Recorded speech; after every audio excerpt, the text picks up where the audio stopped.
Welcome everybody to the Gambit Podcast, the podcast for blurs, for nerds. If you have a fandom, you are most certainly welcome here. Of course, as you can see, we got a full table with a person we haven't seen in a while. So I do got to start with Shado, sir, and of course, Tafari TV and Show I Got Joe. Fellas, how you doing on this wonderful weekend? Say my name and I'll appear. That's my name. You don't get to do that. I'm back, baby. Oh, it feels good to be back. Miss you guys. And miss being active podcasting and creating content and everything. Had to switch up my schedule and job and body pain, but I'm back and it feels good. And can't wait to get started, man. So let's do it. Sweet. Tafari, Joe, how's I know we made it to Friday. How you guys feel? Trying to financially prepare for October. Oh, Sparking Zero? Sparking Zero, Sonic X Shadow, Marvel vs. Capcom. Yeah. Marvel vs. Capcom's in November, though. Is it? It's November. It's in a paycheck window. It's still dangerous territory. Yeah, feel that. All of it's dangerous territory. Joe, what about you? In a similar situation, Star Wars comes out next Friday. Next Friday, I also got to buy a ticket for the Star Trek convention happening in Murfreesboro because that's the big one. Then I got to start saving for all the Lower Deck autographs I'm going to get or photos. If I can just do a group photo, I'm good. If I got to pick and choose for autographs, I know what I'm going for. Other than that, no, that's it. I'm hot. I'm tired. I have water with me. I can understand the tired part, but it's a good kind of tired. But you know, Zuri keeps us all awake. But anyway, as you can see, guys, we are a little bit older, so we do say choice words. But hey, words do fly. You guys already saw this coming, and of course, if you've known it by the title of this episode, yes, there may be some things that might be shown that might be too intense for younger viewers. So viewer discretion is advised. Aside from that, welcome. Because the reason why I say that, Gamescom 2024 has wrapped or will be wrapping up soon.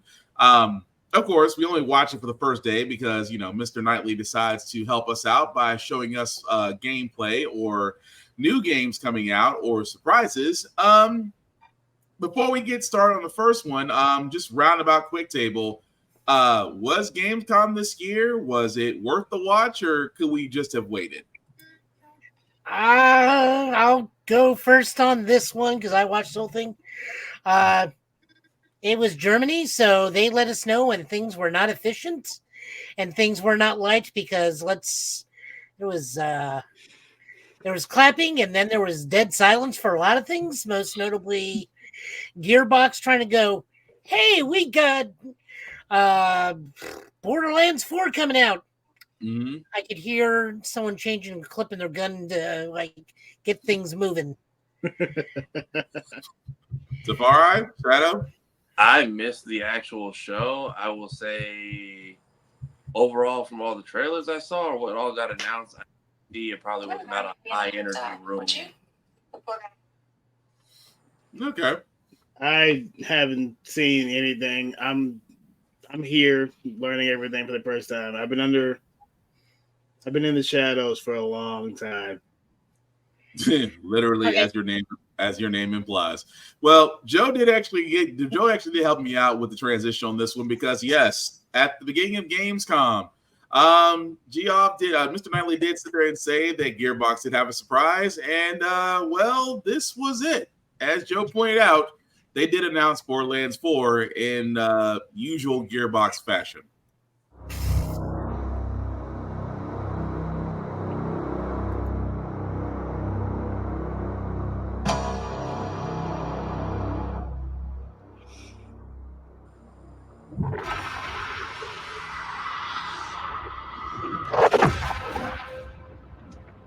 Okay, that was cool.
Riveting. So yeah, as Joe so eloquently said, when this was shown, of course, this was Gearbox's immediate response to the movie Borderlands and its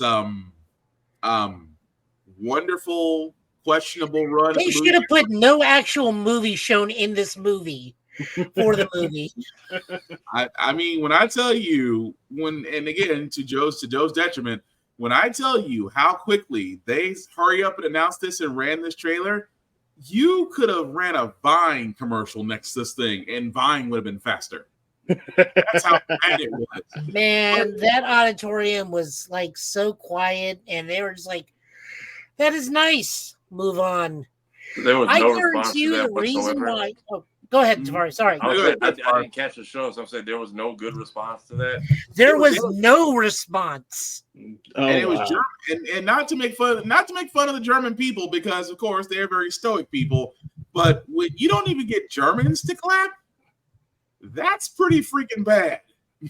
They're at least the good spirited claps, but this is like, like I said, you could hear like a pin drop.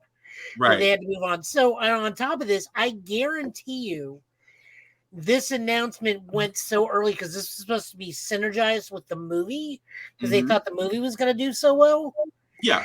Guys, the movie just got announced. It's coming to streaming next week. Damn. I have never seen, and this is and correct me if I'm wrong on this, for all of us, because I know all of us in here are movie buffs. But when was the last time a movie appeared from theater to streaming inside the same month? I think even Madam Web had a longer run. Yeah. And that was this year. I want to make sure I look that up. Okay, we'll rephrase that. Official streaming, because the day after Madam Web came out, they did have the Madam Web 24/7 channel on Twitch. Oh my god! And somebody decided that they just like to be in pain. But here's the thing, though. I love Borderlands. I loved every game from its inception, even the Telltale games, even Tales of the Borderlands. The problem is it's the timing. The movie, unfortunately, is not doing very well. As a matter of fact, it's going to probably wind up being a very big loss. The problem is, if you try to announce anything Borderlands tied to it right now, I fear it's not going to do well, because now nobody's going to really pay attention to the game, which is sad, because it's a very solid looter shooter. It really is. Even its DLCs are good. I just wish that Gearbox maybe should have hid their head in the sand for a couple months. That's all I'm saying. But is this going to stop me from playing? No, I still want to give it a fair shot. I didn't like 3 at all. Like 3 was so boring to me. Like 2 and Tales are probably the best representations of Borderlands. I've heard 2 was peak, and then 3 is very much a bronze medal of the fandom. I haven't played a single game. Same. 3 was overkill. I will say that 3 was overkill. 2 was great. 3 was overkill. So 4 at this point now has to be immaculate to save the itself. Original Tiny Tina's Wonderland, the DLC, was good because that actually explored how do you help a child deal with loss and grief. The standalone Tiny Tina's Wonderland adventure, not that great. Right. But no, it's just like I said, it's one of those things to where it's gonna have to do great things to save itself. But really quickly, speaking of great things, before we move on to the next trailer, Black Myth Wukong, have it, play it. It is freaking beautiful. It is definitely not. Say what? I got a question. Shoot. Is this a Souls game or is this a God of War game? Oh, good question. It is I'll put it this way. It is not a Souls game. It is, if you want to be honest, if I was going to compare the gameplay thing, it would be God of War Valhalla. So Monkey War. Got it. Yeah, pretty much. Yeah, I'm seeing basically Journey to the West, only a little bit more straight from the influence. Yes. But still elements of Ashura's Wrath, which I pretty think much. I've heard the comparison to Ashura's Wrath, and I know from watching Maximilian Dude play it, this happens 1,000 or 1,500 years after Journey to the West. A And thousand now, years after. Yeah, 1,000 years after. Yeah. now Son Wukong is just like bored and mad with the Jade Palace for like no reason. But it is beautiful. Oh, it is so. The reason why I say that because I know a lot of people right now are streaming it, which I hate. You couldn't give the game at least a full week before you decide to stream it, and I see them streaming. They're not getting very far though. That's the funny part. Everybody I see streaming is like at the same area. Yeah, and like I said, okay. For all those that haven't played, number one, you highly should. Joe will tell you I have been hounding this thing since it became a concept with Game Science. So I'm loving it. It is not a Souls game. It plays like God of War Valhalla. The story is great so far because I have not beat it. But yeah, just wanted to throw that out there for anybody that was on the fence about Black Myth Wukong. Because again, if you have not read Journey to the West, please read that too. That is a great story. But yeah, Black Myth Wukong, you can't go wrong. But speaking of things you couldn't go wrong, because again, we knew a Street Fighter King of Fighters collaboration was going to happen. We saw a couple of their characters go over, and now because we kind of got spoiled by this because we knew Terry was going to be in Street Fighter. We just wanted to see the gameplay that went along with it, and we actually get that at Gamescom as well. It's glorious. Okay.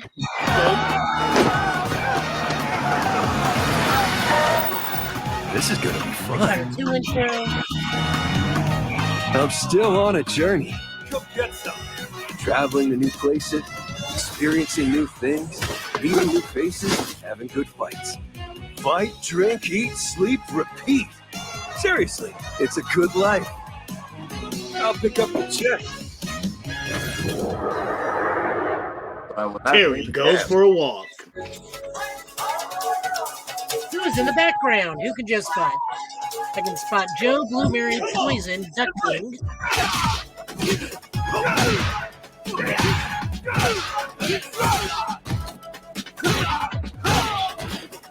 Hey, come on! Axel from Guilty Gear.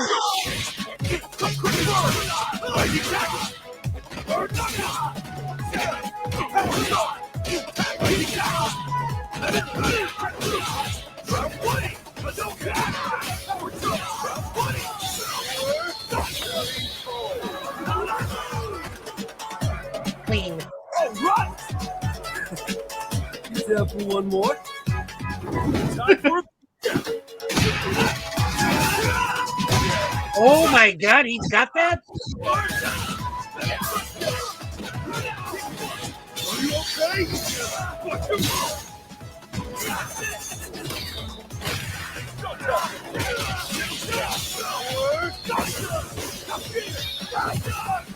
Yeah, baby.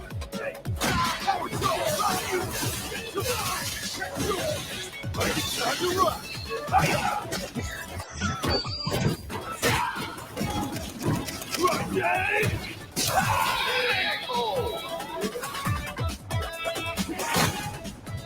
now. Where to tomorrow?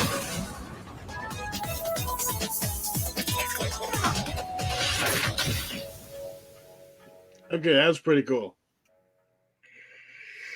So much to unpack. The most dangerous thing I've seen thus far in this is he has lane hop in this.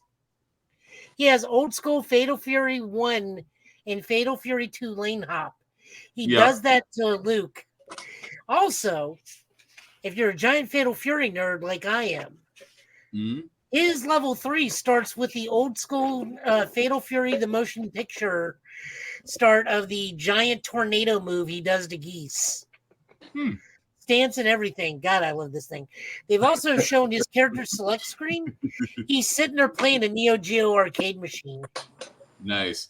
Well, that's why I want to start with you, Joe, because you already said in the group, you already know who your main in Street Fighter 6 is going to be.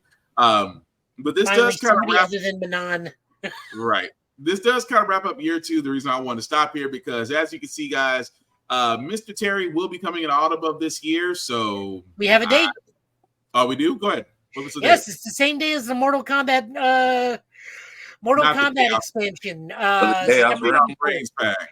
Yes, and everybody in FCG said, "We're very sorry for your loss in Mortal Kombat, but no one's coming to season 2. Everybody's got to play the Hungry Wolf." I will. Is everybody you- really over Mortal Kombat already?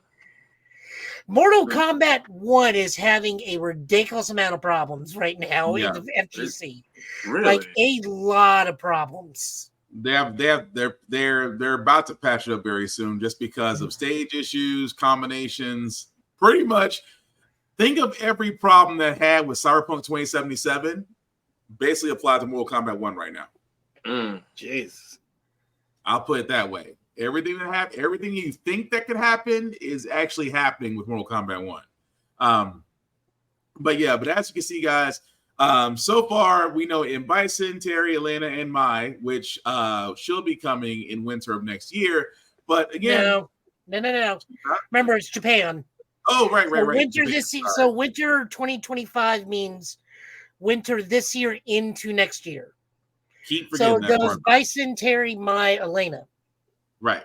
Keep forgetting how Japan works, but thank you for that. It's so annoying. I hate winter that meaning early spring for us, technically? Yeah. Yes. Okay. Technically, yes. Because I keep forgetting how Japan works with their releases. So, yeah, Joe's 100% right. I keep forgetting that part. Now, that's for me doing anime for so long. But, yeah, it is definitely going to be fun to play him. I have got to get back into fighting games. But before we get into the next fighting game, Monster Hunter Wilds did actually release their trailer as well. And if you've never played Monster Hunter Wild, Joe, because I know you're heavy into it, anything you want to let the trailer speak for itself, or you want to pretext from what we saw from Gamescom? Aside from Gamescom having a horrible build at the show itself. Everybody agrees the frame rate is god awful there right now. Like they brought a terrible alpha build. I do not, or whatever demo build they're going with. It's like across the board. Even IGN's like, "Hey, we played it. The frame rate's terrible. It is not indicative of the final product." I almost want to say, did IGN give it high remarks just to be different? Man, we all know IGN. I'm just saying, but. It's really hard for me to say, like, because this is going to be such a new. Every Monster Hunter is a new and unique experience, so I can't really tell anybody what's going on outside of, hey, we get focus attacks and we get to bring 2 weapons with us now from now on. Okay, fair. But for everybody hop on and play because I've been wanting to play Monster Hunter for a long time. Oh, trust me, you're gonna like this.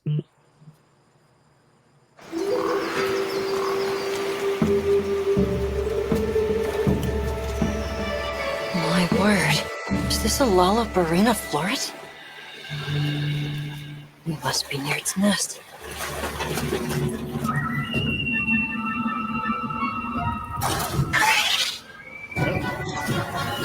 Okay, kill it. Fire.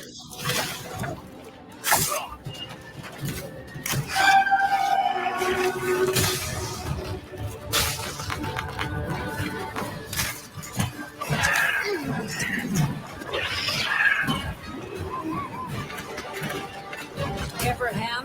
All right, let's go. Now's our chance. We go all in.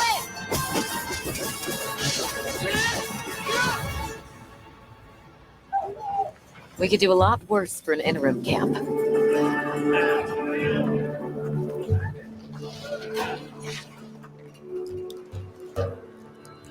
Once your business here is concluded, you should find shelter.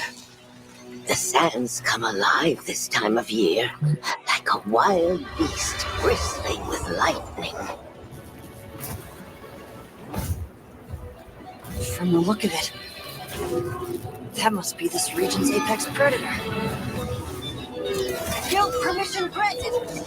Begin the hunt. Understood.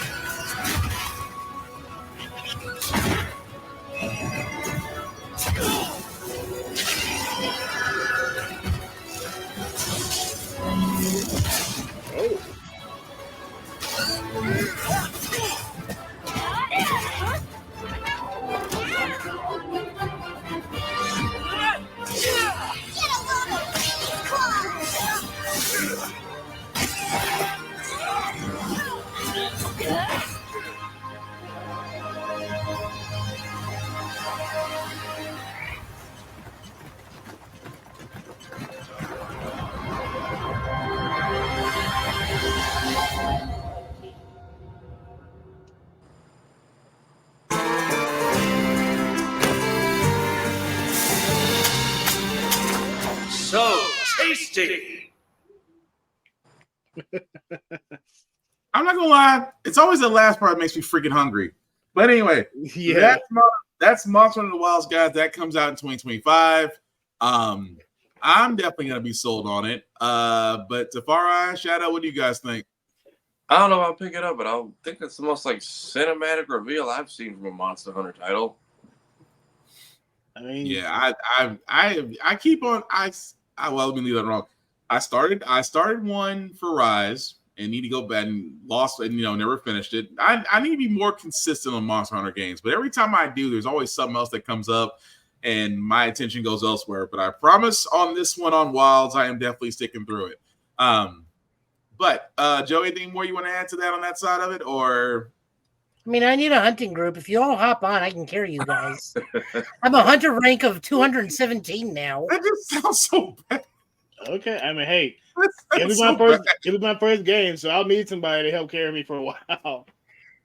Sure. Oh, I'm in the most end game of end game points right now. The game is literally telling me reach master rank 100. I'm master rank 82 at the moment. Jeez. Okay, fair enough. But before we do get into the Dying Light trailer, we do have a little bit of news.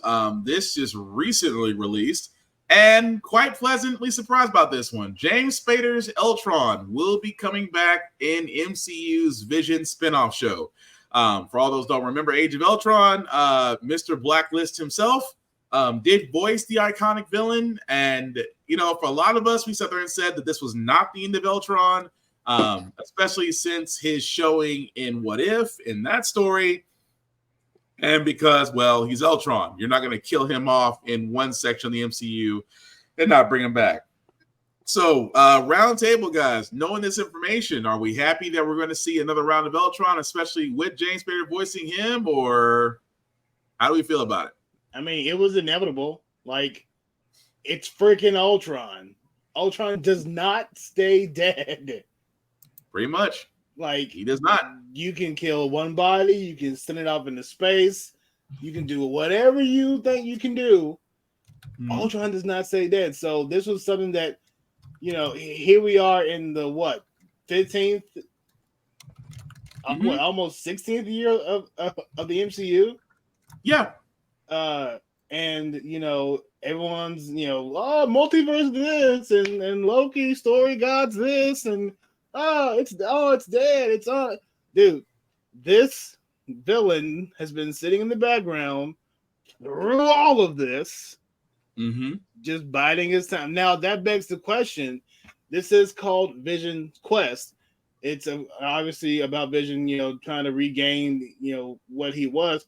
Is Marvel going to pull the wool over our eyes? Oh, James Spader returning, but it's only like a Vision, like as he's regaining his memories, or like there's like a one-on-one chat with the Ultron bot for one episode, like or are they actually bringing him back as the main villain or the main conflict?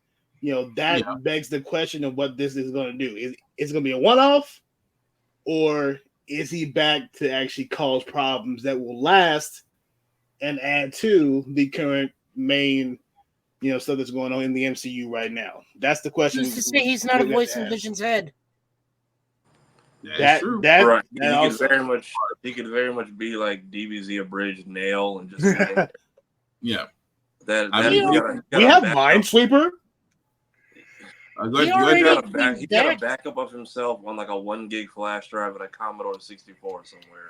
He already came back once. He's the primary villain in that Avengers Disney cruise, where Carol, Sam, and Ms. Marvel are the main characters doing new Avengers stuff. So it's like Sam in his white Captain America suit. Yeah, if we're counting games, and he's returned twice, because there was that damage control game where you took on like the vibranium Iron Man suit. Yeah, and MCU characters, not any other Marvel characters, MCU characters fought a returning Ultron. So technically, this is the third time he's returned, but we haven't really seen any supplemental thing about making those canon. So this is the first time. True, and also shout out to the man on the wall because he did say, "Didn't we call this?" Yeah, you did. We all did. called it. We all called it because we all sat there and said it would be a shame to waste. It would be a shame to waste such a prominent villain on a single movie. We all sat there and said it. I'm not against it. I think, like I said, I'm with Joe. I think he's going to be more of a prominent voice in his head because, again, the way they crafted Vision, Ultron is a part of him. At the same time, the conversation they did have at Age of Ultron, and of course, he's still got that Ship of Theseus thing going. So, right, which he'll have the same conversation just with either Ultron in his head or plugged into some old off-network LAN computer somewhere. Right. But he definitely is probably going to be retracing his steps, which may include the collision of whatever program Tony and Ruffalo made, which then collided with Jarvis and then kind of gave birth to him in the first place. Pretty much. That's true. So, do you think? I'm sorry. No, go ahead. Do you think since they've gotten him back? I mean, James Spader is a pretty big deal. Not Robert Downey Jr. big, but still a pretty big deal. Is this just a one-time thing? Like, is he back for just this show, or if they do any semblance of Battle World type stuff in Secret Wars, will he be back for that? Will we see a section of Battle World like in the comics where it's just nothing but Ultron? I think they will make the same mistake. I think that I'll put it this way, because the way they're doing Giancarlo Esposito's Sidewinder character and not making him a one and done, I think they're learning their lesson as far as prominent villains that can carry a series, and they're going to have them in multiple series. So for me, I think Spader is going to be around for a long time, just because, again, Ultron is prominent in every part of the MCU, so why not have him ongoing? I mean, in the same sense, it's just like with any other prominent villain. You don't off a villain that is giving replay value, because let's be honest, if you really think about the category of villains that we got in the MCU so far, if you had to rank the ones you wanted to see again, did you want to see Tom Hiddleston represent his character back as Loki? Do you want to see James Spader come back as Ultron? Do you want to see Christian Bale come back as Gore the God Butcher in a different probably not that one. Better animated, actually with makeup. Right. So yeah. But what I'm getting at is, for the ones that have that replay value, that you can tell different stories, it would make sense to keep bringing them back, because those are the ones that are going to basically make your movies. Because again, 90% of most superhero movies are dependent upon a solid villain. Don't believe me? Look at Fast X. Jason Momoa is the only reason I will watch Fast X. That's all I'm saying. I was going to say the more better Marvel analogy would be the Marvels. The movie's fun, but that villain is, I don't even know her name. Darbin or something like that. Bendar. Darbin. Well, that's what I'm getting at, though. It's like, if you had a different villain, because Captain Marvel's got villains. Why they went with that one? Okay, don't know. I'm not the director. I'm not the writer. But that's the part I'm getting at with Spader in Ultron. Yeah, I mean, the guy has the voice. He can do the monologues, no problem. So why not use him in other parts? Is what I'm getting at. So I'm hoping, and again, they didn't say, because I was trying to do some research on this. They didn't say how long he was signed on, but I have to assume it's for multi-projects. I'd have to assume that. I would assume at least. What if 3? Mm-hmm. Well, maybe not. What if season 3, because that's already been recorded. Mm-hmm. But most definitely at least the show, and maybe probably something with Wanda and Vision. Mm-hmm. Dude, we're getting Marvel. Not good. We're getting Marvel Gundams in What If season 3. I'm so hyped for that. Mm-hmm. I'm still trying to figure out why 3 is the end. There's literally infinite possibilities. No, wait. Yeah. What they end? That's the last season? Yeah, they're ending the What If series. I know. My exact reaction. That's so stupid. It is. And I know there's a guy who's working on rebuilding his What If channel and actually dropping videos in October. So maybe he'll do some more Marvel What Ifs coming soon. Moscow X, is that the joke? Oh, you're funny. You're funny, Joe. I meant me. I'm working on it. It's me, okay? I'm doing it. You did kind of open the door on yourself on that one, Shado. I know. I walked right into it. But no. Again, with James Spader being Ultron, I think we can all say that we're all happy to have him back, and hopefully he will get the same monologues that he did in Age of Ultron moving forward. But back to trailers. Dying Light, The Beast. If you're a fan of Dying Light, this is their next one. I thought it was going to be Dying Light 3, but this is actually a throwback to 1 because the character from 1 is the continuation in this story. The tracks lead this way.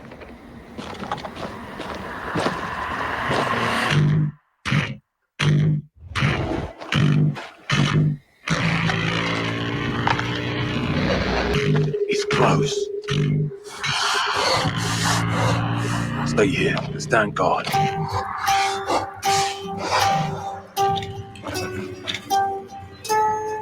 On me.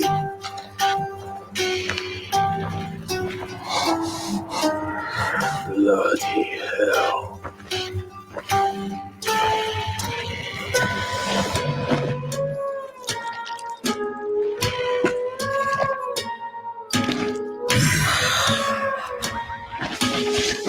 Contact!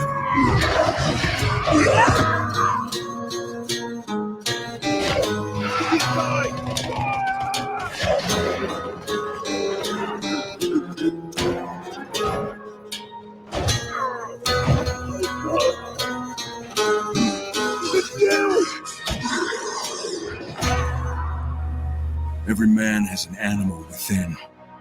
If you push too much, you might unleash the beast.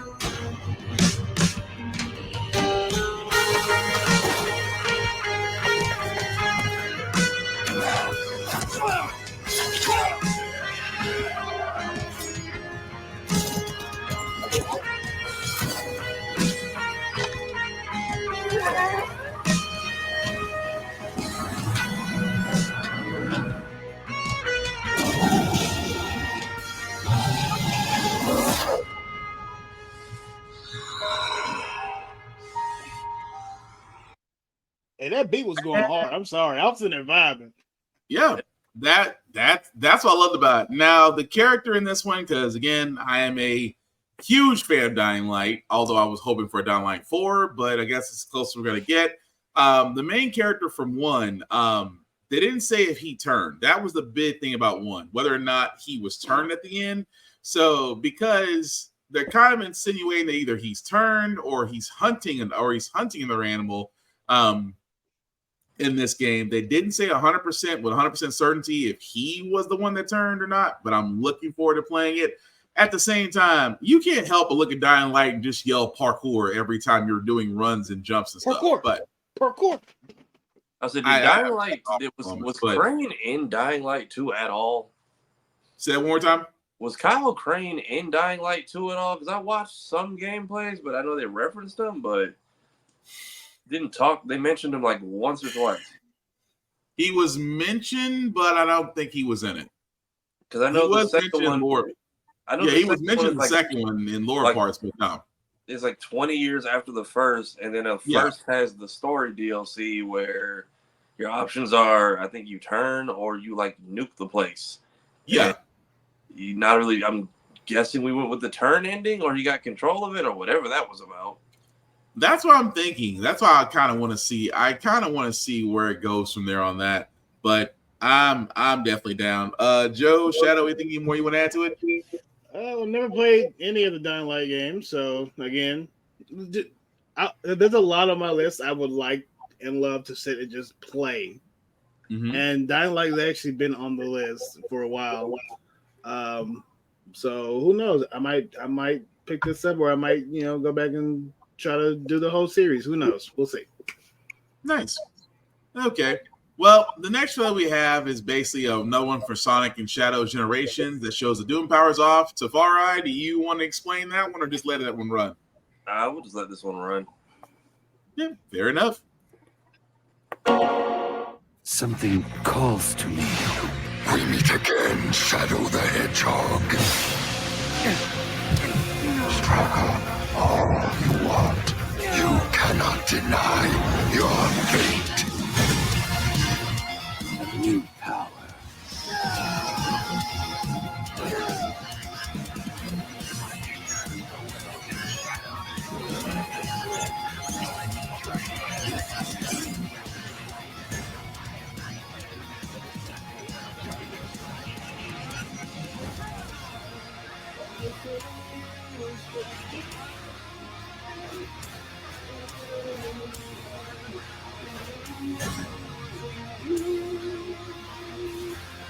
Oh.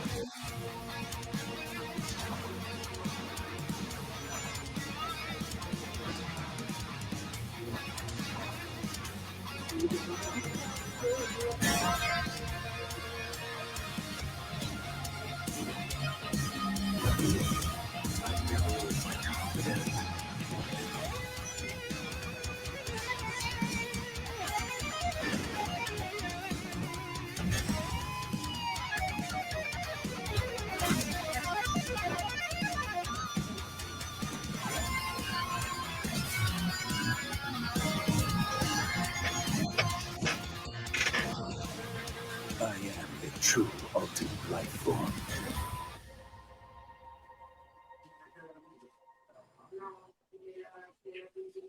Okay, so apparently the Eye of Sauron gave prototype powers to Shadow. That's what I've been saying. It's Shadow meets prototype is what I'm getting, but I'm not mad at it. Also, No. The Eye of Sauron gave him new powers to win more death battles in the future. You're all wrong. He just has gained his ultimate edgelord form. Now no one understands him. Not even his... Is it bad that I want to say Bankai? every time near. I kind of wanted to say it. I was like, not even. It'd be appropriate. It'd be Whatever the appropriate form, for that. So. well, whatever the form was when the Bond guys had to have hollow powers and they all got like deformed versions. It's like that. I had to give it credit to that one, but that was the Doom powers for Sonic Shadows Generations, and we have the collector set. Now, when I first saw this, and before we started the podcast, Tafari had pointed this out, and I'm like, is that a Sega Dreamcast with Sonic and Shadow on? I'm like, please don't tell me that's a working one. Well, it's not. It's a collector's item, but still, Sega. Sega, we got to talk. The Dreamcast was ahead of its time. You can always bring it back. That's all I'm saying. Also, damn you, limited run games, because of all people, why would you choose them to do your distribution? Because this took 2 years to arrive at my damn door, and this was just a port. And not even the version I thought I was going to get. It's the damn PS2 edition. Damn. Of Force Unleashed. And I think they've already said that they're sending the game first, and then you're going to get the rest of this whenever the hell. So that's already looking. That sounds uber crappy. Yeah, especially with everything that you're getting. A soundtrack, jewel case, figurines, a steel book. The statue is what sells it to me. I will buy the steelbook off somebody, but with limited run games, they usually take they'll bring back classics or they'll get the physical rights to usually a digital only game, and usually what it is, they'll take orders. They will make as many as they get. Oh, it's a make to order scenario. Make to order, and then usually within 4 to 6 months you'll get the game. I got Force Unleashed. I got Star Wars, Republic Commando, TMNT, Mutant Mayhem, and Samurai Jack Battle Through Time are the 4 that I got from them. And recently they had a change of command, which is why Force Unleashed took so damn long to get to my door. I forgot I ordered it 2.5 years later. It showed up. Jason, wow. And people were mad, genuinely pissed. They got one that it took so long. 2 that they got the dumbed down version for the play. If you ever played the PS2 port or the Wii version, it's a very different version of the game. And now they're moving more into mainstream media. So now everybody's like, of all companies to handle this big a project, why would you pick them? Because you'll probably get the game in October. You'll get the rest of that shit in like next December. Damn. Jeez. Maybe they got it together. I don't want to burst anyone's bubble, but for those of us who've been burned before, we're just taking the loss in this one. Oh, it definitely sounds like that. But again, the game looks great. I have to stick with that in my mind. But speaking of things I have to stick with in my mind, that every time I see Batman Arkham Shadow, I like it, but I'm mad that it's on Facebook Meta. Because again, if you have VR, you're looking forward to this. If you don't have VR, well, you're gonna be mad about it. It has my namesake. This is what I'm giving it.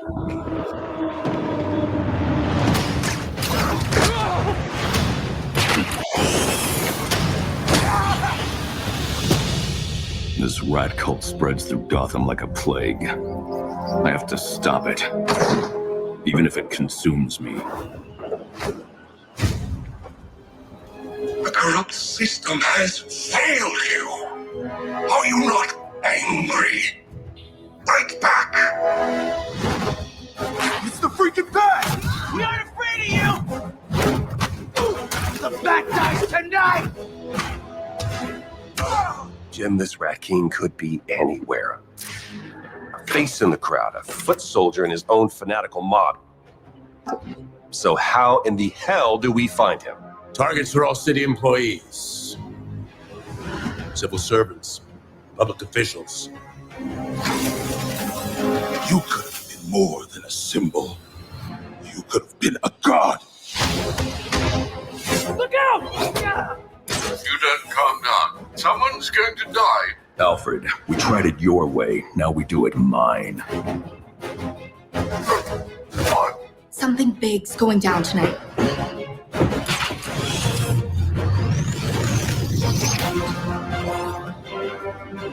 We repress our rage, our fears.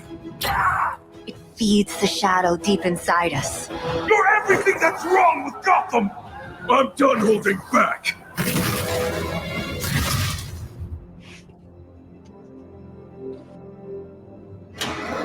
I can bring the Rat King to you.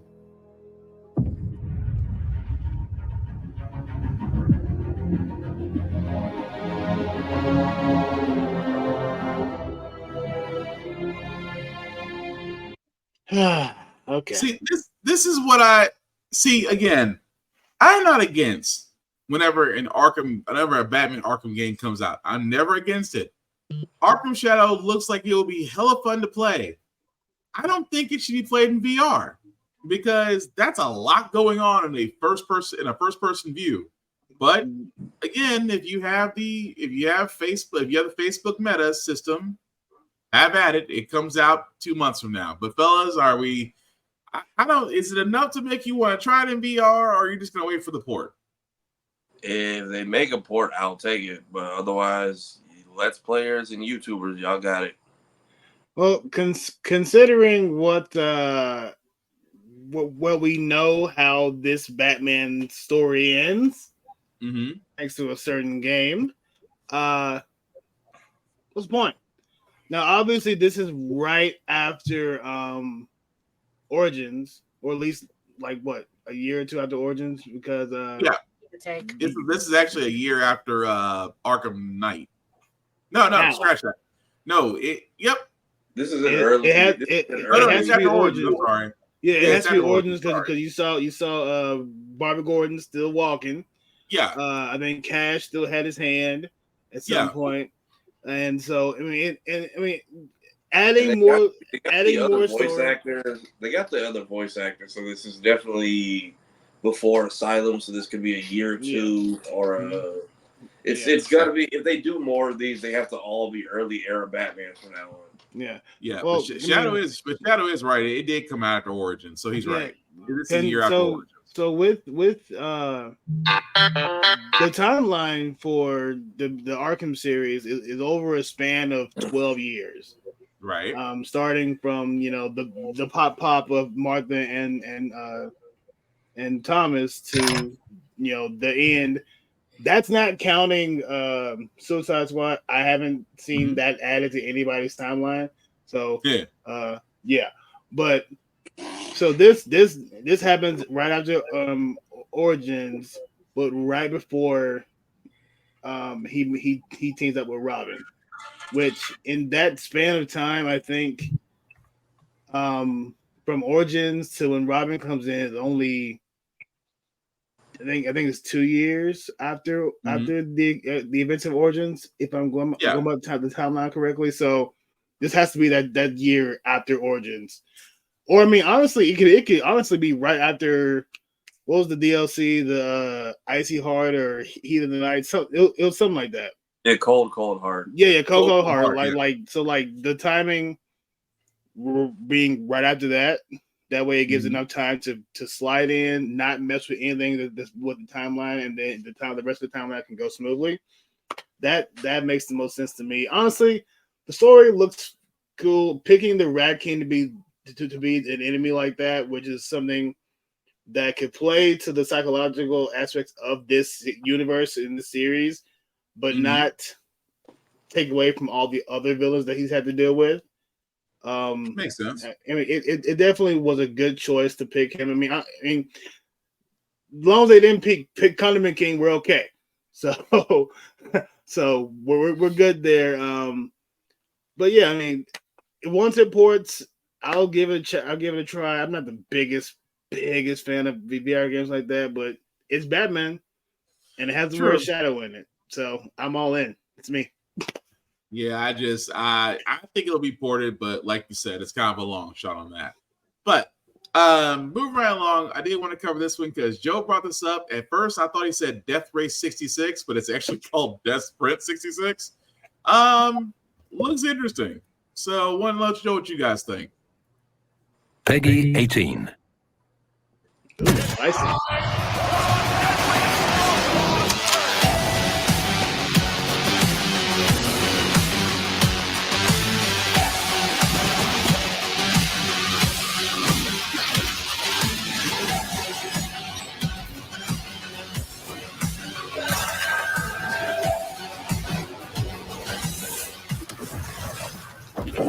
Stay tuned, folks. There's a lot more to come. Huh. You know, that's interesting. Oh, okay. That reminds me of Ghost Runner, except, apparently there's a timer strapped to your back. So is this the first time we've gotten like a super amped up like running race game? Of that nature, I've never actually really seen a sprinter game like that since track and field. So I could be wrong about that, because I mean the whole running format, if you play Ghost Runner, it kind of has that feel, but you're seeing it from third person. Okay. But no, I mean, I kind of want to give it a shot, just because it's like, what happens if you put, racing, explosions, and apparently a timer. But I'm down to give it a shot. What do you guys think? I think it'll be an interesting party game because games like Fun Run and stuff in the early days of iOS, they did something similar to this. It's like it's almost like if everybody watched Dead Man Wonderland when they used to do death races in that. Yeah. So I think it'll be a fun concept upon release. Yeah, I think so too. My only complaint is that it's only on Steam at the moment. I want it to be on the consoles. I think it'll get to the consoles personally. If it does well enough on Steam, it'll get ported. Yeah, I think so. Before we get to Fatal Fury, because we do have a couple of news from there, I have to ask questions because somehow, some way, this keeps coming back, and I really want to know who in the world likes this game. But I guess there's a game for everybody.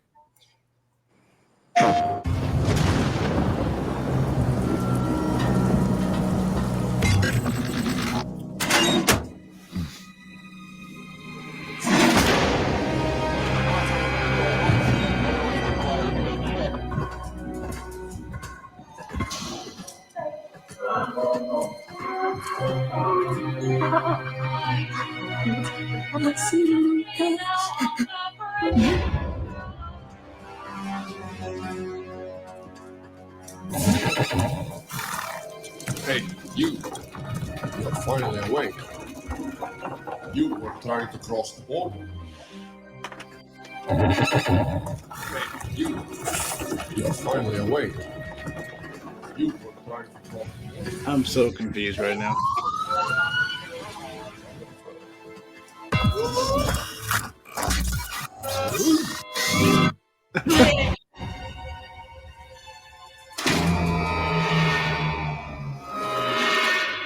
What the?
What did I just watch? The most random game that this everything that came out around this and Minecraft just keeps coming back. I thought it was 3. I didn't realize it was a remaster that they announced. You know what I loved about this? Now that I watched the trailer a second time, they made fun of so many games. Yes, they did. The clipping, the GTA, Skyrim. Yeah, they made fun. They took shots at everybody. It was like, how did we get ours remastered faster than you guys did? But again, if you're a fan of Goat Simulator, well, it's coming out this year for PS5. Somebody likes it. I will give it to marketing. Marketing had this right. It's like, we're going to get this out faster than the other games. Although GTA 6, y'all guys are going to be waiting a while. Yeah. Not as long as Kingdom Hearts. Sorry, Tafara. Hey. I knew better than to get my hopes up. I can't speak for everybody else. I know it's going to take a while for Kingdom Hearts to come out, but hey. I'm just saying, I'm not trying to dig the wound. I'm just saying, GTA 6 might beat y'all. But anyway, Fatal Fury, City of the Wolves, did have 2 trailers. First, the original, and then the introduction of a new character.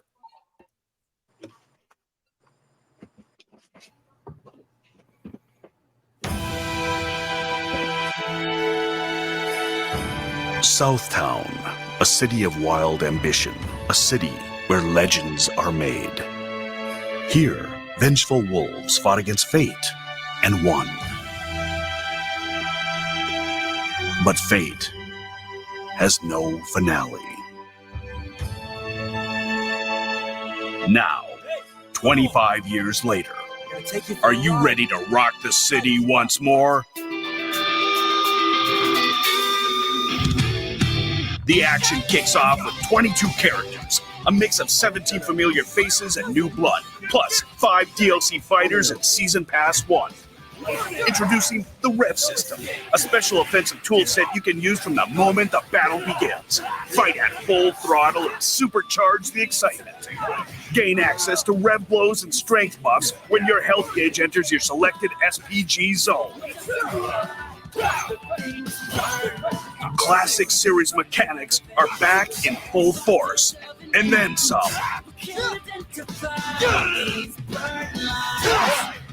Perform flashy combos at the push of a button with the Smart Style control scheme. When you're ready to take on the world, jump online with crossplay and rollback netcode. You can even hone your skills against auto-generated AI clones.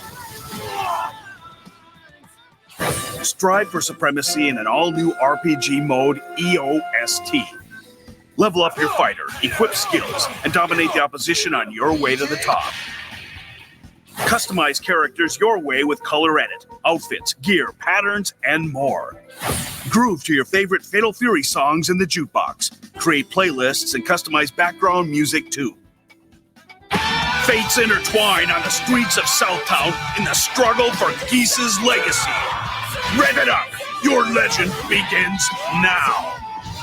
Fatal Fury, City of the Wolves. Coming April 24th, 2025. Pre-order now. Available as a special edition bundle featuring the base game and Season Pass 1. Pre-order your copy for a bonus Fatal Fury 2 Terry DLC costume and 3 days of early access. I mean, you can't beat that with a stick. But yeah, I've got to get back into playing games. Oh, I gotta get back. I need to get back into it. But that was Fatal Fury City of the Wolves. As you can see, guys, they're actually doing something different, and I gotta give them credit for this. Yes, it's $60. Yes, it's the first season. Yes, we know there's a tier system that goes to these fighting games, goes to the territory. However, what they're doing with theirs is, and I just need to get back to it because I just wanted to show it for a second. What they actually did was you're basically getting the base game and the season pass as a bundle. Not too many other fighting games are doing that, which actually I do like. So there is a little bit I can take from this outside of the fact that I will be playing this, but at least you don't have to pay extra for the season pass, for the first season pass, I should say. But what do you guys think?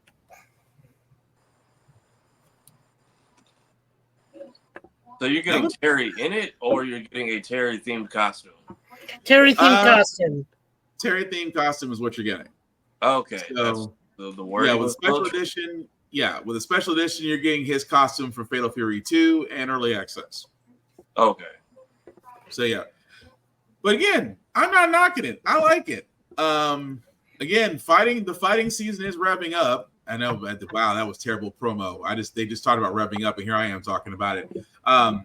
Because we know this is going to be prevalent in most fighting tournaments, including Evo. So, again, Fatal Fury has always been a solid fighting game. I know, Joe, you know more about the lore than I do, but I know you're already going to be into this on this one. But anything you want to add to it?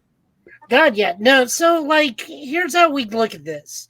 Fatal Fury and Tekken both have their DLC passes, which are $60. For 60, but that's just for the DLC. KOF, as much as I've seen the praises of Street Fighter for getting Terry, if you're getting the entire season 2 pass, that's $60. Yeah, $60 for SNK, because SNK, despite having one of the pillar of fighting games in terms of Fatal Fury / KOF / Art of Fighting, they all run together. It's all one thing. Except for World Heroes and King of the Monsters. Those are its own separate thing over there. Yeah. Despite having one of the pillars, SNK is not currently in the position where they can afford to say DLC for 5 characters is $60. Because remember, they are the most financially hard off out of everybody. SNK went through a lot of problems through the 90s and early 2000s. Yeah. Where they were SNK Sammy, then SNK got itself, and Sammy bought Sega, so it was Sega Sammy. So we're in this period where they did this with Samurai Showdown, where the base game is $60 and you get 5 characters out the gate. 22 characters is a pretty decent sized roster. That means we know maybe only a quarter of the roster at the moment. Yeah. Including who we're getting ready to look at, who, by the way, is now 35. I'll bring that up for purposes. No, the age got released. She's 35. I know. I'm just chuckling myself. Grandma always told Jane and I it all goes in one night. It'll happen to you. So no, back to the topic at hand. $60 for 27 characters plus costume. That's a really good value for a fighting game. An outstanding value for a fighting game. If only other ones would follow. But The Well, they reason don't why have, that's the thing is they don't have to follow because the other two were fully established and know they're going to sell that. True, but again, SNK, I think SK keeps people in mind, but like you said, they're not really in a financial position to be as demanding as other fighting games. Also, keep an eye on Twitter. I noticed yesterday SNK put out, I think it's an anniversary for KOF. Yeah, it is. Yeah. It's KOF's 20th anniversary this year, and there's supposed to be like an announcement tomorrow. I'm not sure what it is. I hope to God it's not a pachinko machine. Hope it's like some sort of collection. You know, all I'm sitting there saying is since we already got SNK, SSA, SVC Chaos, it would be freaking nice. But Capcom versus SNK too, absolutely. Yeah. But to also bring up the person he's talking about that's 35 is the newest character that they did announce is also in City of the Wolves.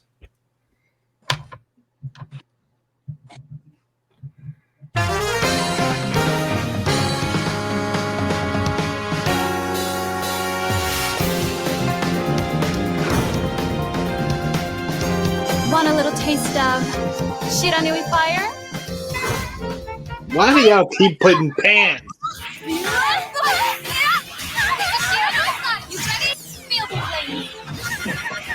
Yes, set a good example for her little brother, Kodomaru. Bump them kids. Okay, that's more like it.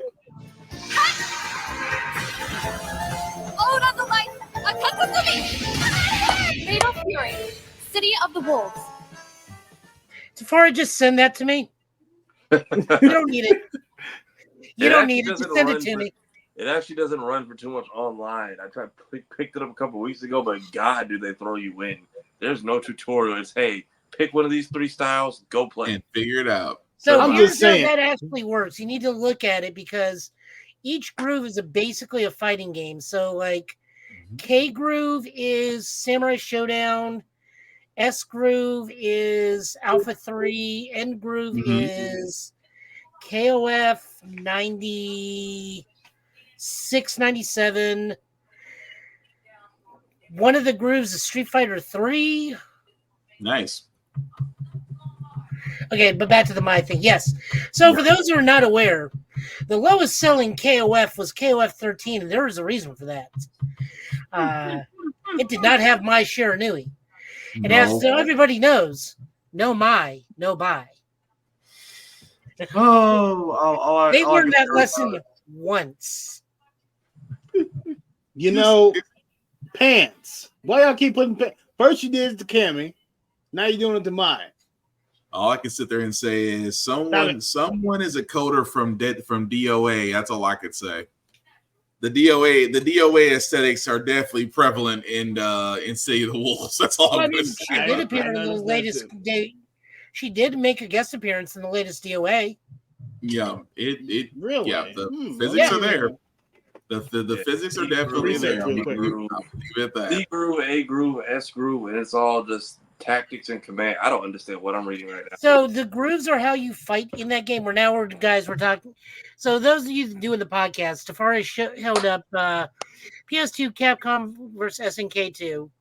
Quite possibly one of the best crossover fighting games of all time. And I'm trying to explain to him how the groove system works. So the groove system is how your fighter will interact with super meter and super moves. So you can give stocks, you can do custom combos, all sorts of things. So you just pick a groove, and a groove is basically just what fighting game did that come from? Because I still the whole list in here is just combo. Like you have to be a fighting game fan to understand the way they are speaking to you in this manual. Yes, hello. You have 3 modes. It is arcade versus in survival. Which one you want to do? Right. Also practice.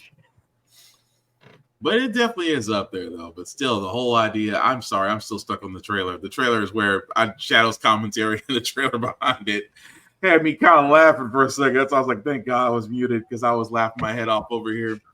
But no, but it does look great as far as that setup goes. But Tafari, I still got this. What was that? The Brady Games version of SNK. The Brady Games guide, which is pretty much like the Bible to a lot of these games. Oh, okay. Which is kind of saying a lot. But as you guys are looking into that one, guys, Indiana Jones and the Great Circle, I'm going to be honest, we were expecting gameplay or at least something more just because, again, this is an Indiana Jones game. It's supposed to look great. I'm going to let you guys be the judge on this one because right now I'm not so sure. But if you haven't seen the trailer from Gamescom for Indiana Jones and the Great Circle, here it is. What if I told you there was a connection between ancient cultures around the world? A great circle. Does it exist? Is it the key to some lost power? That's up to you to uncover. I'm Troy Baker, and I play Indy. Of course. It's humbling playing a character that so many people, myself included, look up to.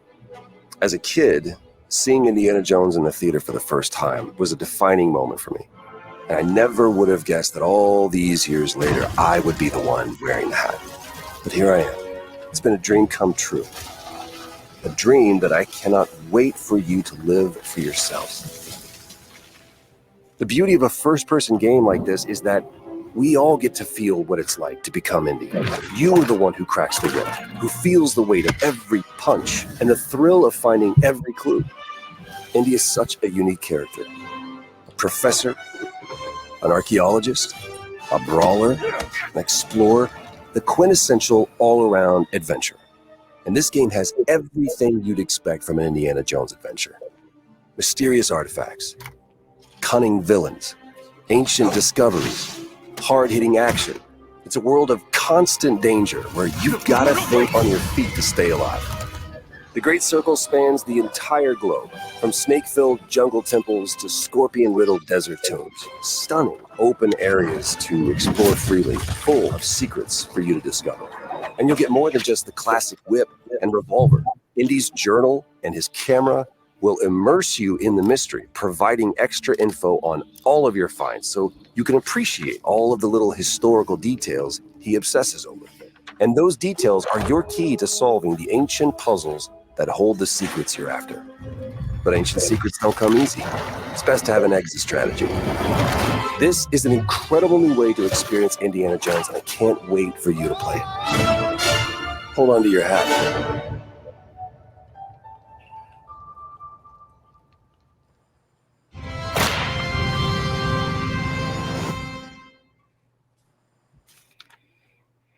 So there you have it, folks. That is the trailer for Indiana Jones: The Great Circle. As you can see, if you do pre-order, you do get the Last Crusade pack, which is the traveling outfit and the Lion Tamer whip early. Don't get me wrong, it is probably going to wind up being a great game on Xbox. I was hoping for gameplay. We have seen enough movie trailers, and don't get me wrong, it's a game based off the movie series. Yes.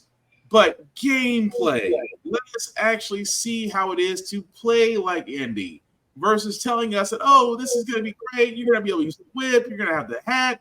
You're going to solve clues. Cool. Do you have any gameplay?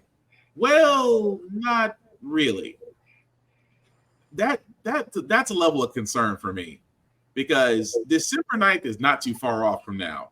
And at this moment, it doesn't inspire me with confidence because either that you don't have the gameplay worked out or you're not very confident in it. But fellas, what do y'all think? I mean, everybody who's old enough to know Indiana Jones has also played 2 to 3 Uncharted games already. So get with the gameplay, or like, what's the point? Right.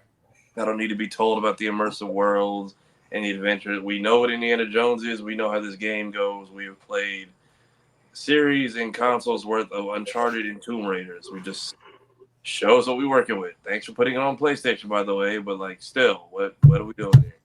Right. It's got to be better than the last movie. I didn't see it, but was Dial of Destiny that bad? Or was it wasn't that it was bad. It's just that he was way too old to be doing this. Yes. Think Harrison Ford. If Harrison Ford was Clint Eastwood in an Indiana Jones movie. Okay. very grumpy, and just it didn't have that same idiot. It didn't have that same feel. Now, like while it I'm should. looking forward to him in Brave New World, Yeah, that just didn't need to happen. Like that could have been a game. Yeah. Before this game, like if you want to keep the Indiana Jones IP alive in this style, with it, I mean, honestly, from that trailer, and shout out to Troy Baker, dude's literally on in everything. So wasn't he Joel? Joel, Yeah, he was. Yeah, he was Joel. The Joker, in The Last of Us. everybody. Yeah. But yeah, so what they did in the game, like that feel and all this stuff, cool. Give a little bit of Uncharted, give a little bit of Tomb Raider, but keep it in the Indiana Jones thing. If you want to keep the IP going, games and or hell, what would really be a nice little series that they could do? Give us an animated movie series. You could keep Harrison Ford voicing it, but you could do a lot more with the character and the adventures without having to hurt his old bones. That's a fair point. I mean, that's a fair one. Okay, we got a Mummy animated series before we got an Indiana Jones animated series. How does that work? Because we had a young Indiana Jones series before anything else. I had to stop. It was an hour long. I was gonna say apply Kingdom Hearts. Hey, you know what, Will? That's two. That's two tonight, sir. I've been back for a whole hour, 14 and 16.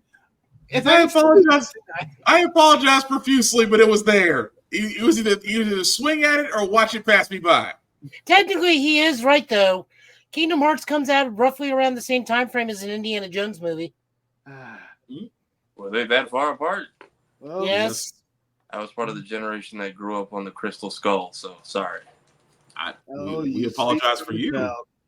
You had to watch that movie. We really feel for you. It was very much during that era of shove Shia LaBeouf in everything. Pretty much. It's okay. Vietnam took care of it. No, not Vietnam. World War II took care of him. Yep. Yep. Damn. And not a single tear was shed by anybody. No, not at all. The tank. On top of that, we learned from a television news report in the background. Damn. Yeah. It was that bad. Well, that funny. Yeah, but like we said, it would just be nice to have some gameplay to go along with it because like Tafara said, you're just basically doing another Uncharted at this point, which they did talk about bringing that back. So that's going to be interesting. But anyway, say what? How does that work? That's my question exactly. I mean, they made a spin-off game, so I don't think it's going to be Nathan Drake, but I think it's going to be his daughter. More than likely, yes. Or those movies they forgot about because they just keep trying to make Spider-Man villains out of stuff for some reason. Yeah, or make them heroes. Well, I was gonna say it doesn't make much sense because if you pay attention to certain things in Uncharted 4, Last of Us is a sequel to Uncharted. Yeah. What?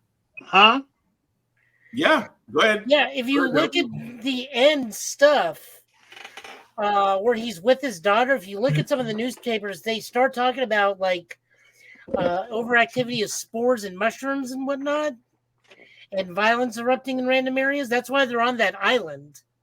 Ding ding. So basically, linking The Last of Us to Uncharted. I did not know that. Holy crap! Yeah, look at some of the stuff on like the TV and the newspapers while you're playing the daughter in the finale of Uncharted 4. I haven't played either franchise. Sorry. Not for lack of trying. I'm working my way through right now. So. Yeah, I'm sorry, Tafara. Say it one more time. I'm working my way through the second Uncharted right now. Oh, so you're at the best one. Yeah. Also, guys, please keep in mind the best Indiana Jones is Temple of Doom. Here's why. It's the only one where he doesn't fight Nazis. Yeah, that's gonna be the only thing. Yeah, I was gonna say that's It's also the only time where Indiana Jones is basically really Indiana Jones, because canonically, this Temple of Doom takes place before Raiders. No, fair point. Because I was gonna say, because almost every movie he had Nazis except the indigenous people of a killer clan. But yeah, Killer Temple Clan. So you're right. But anyway, MechWarrior 5 also did have a trailer at Gamescom, and it's called MechWarrior 5 Clans. I have not seen this, so we're all going to be surprised. 3050 comes.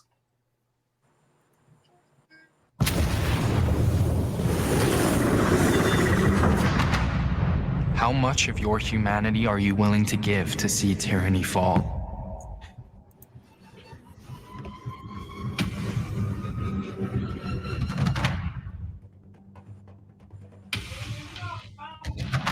We are Smoke No. Jack. Willing to tear everything down. Mm-hmm.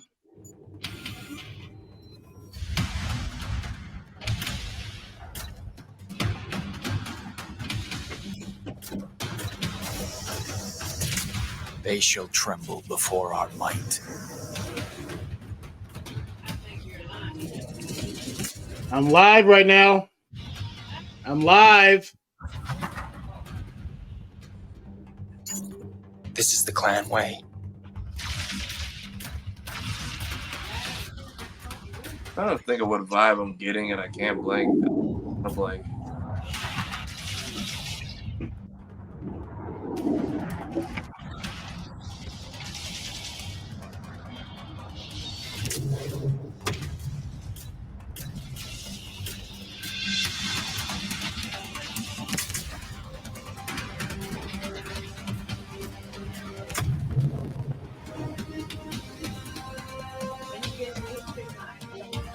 Mm-hmm.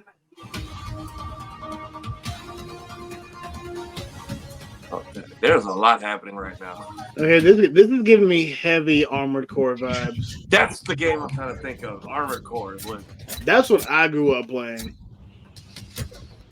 Armored Core with like new target. Armored Core with Kingdom Hearts 1 gummy ship modification. Yes. You guys know this was a cartoon for like a while. Really? I believe you. I'm just talking about the mechanics. When they showed the 50 blocks that had a college thesis of notes on each one. So that was MechWarrior 5 Clans. Yeah. I haven't played MechWarrior. I love playing MechWarrior 5 on PlayStation 5. So much I've fun. not played any MechWarrior, but what me and Taparu was saying, I grew up playing Armored Core, and this gave me heavy Armored Core vibes, but with the modifications look like the first gummy ship from the first Kingdom Hearts, which was that was a lot of work. A confusing info dump. And okay, so lore wise, we go out into the stars, we colonize, we split up into kingdoms again. We have House Steiner, House Kurita, House Davian, and the Capella Federation. So think Davian, Britain, Japan. We got some other ones down there below. Davian is America. You can be anyone. Basically, they're just one giant political war, but a large military faction just leaves the known galaxy and leaves for hundreds and hundreds of years. And then 3050 rolls around and they roll back in with much more advanced technology. Oh. So everyone's got double heat sinks, extended range lasers, full tracking missiles, everything. New mech configurations, double armor plating, faster mechs, stronger mechs, and they are all clan based, which is why they're called the clans. Yeah. And the way they do things is like they will bid areas for territory based on the amount of resources, because they've basically done what Thanos did. Like they maximize their utility with minimal resources and higher technology. So they just roll over all the world, all the federations, despite constant political intrigue, constant. We're talking Game of Thrones level political intrigue, but with giant robots as opposed to Hordor in the mountains. So they're trying to say this country needs some freedom.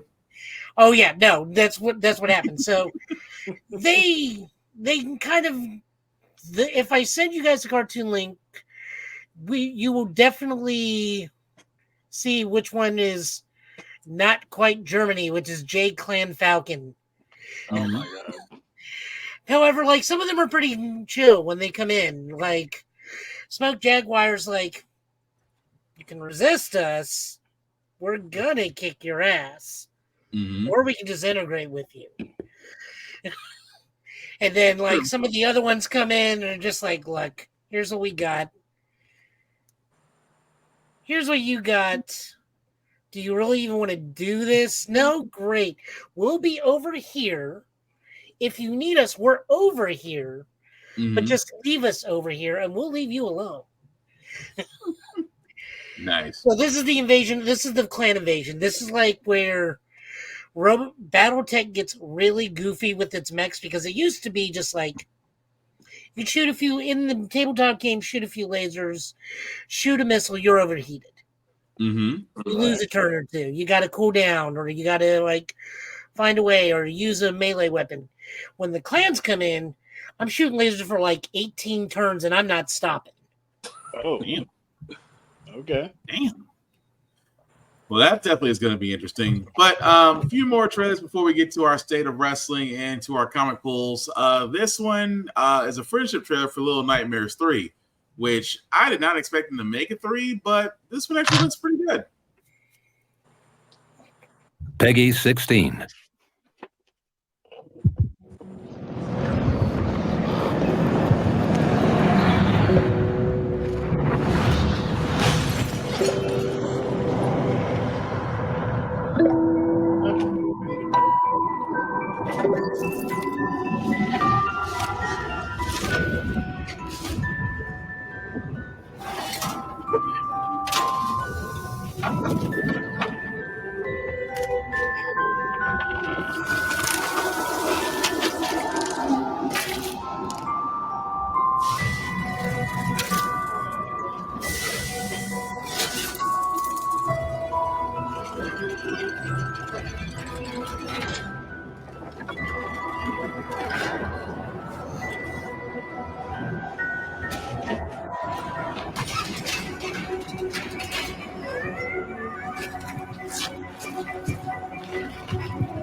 I dig it.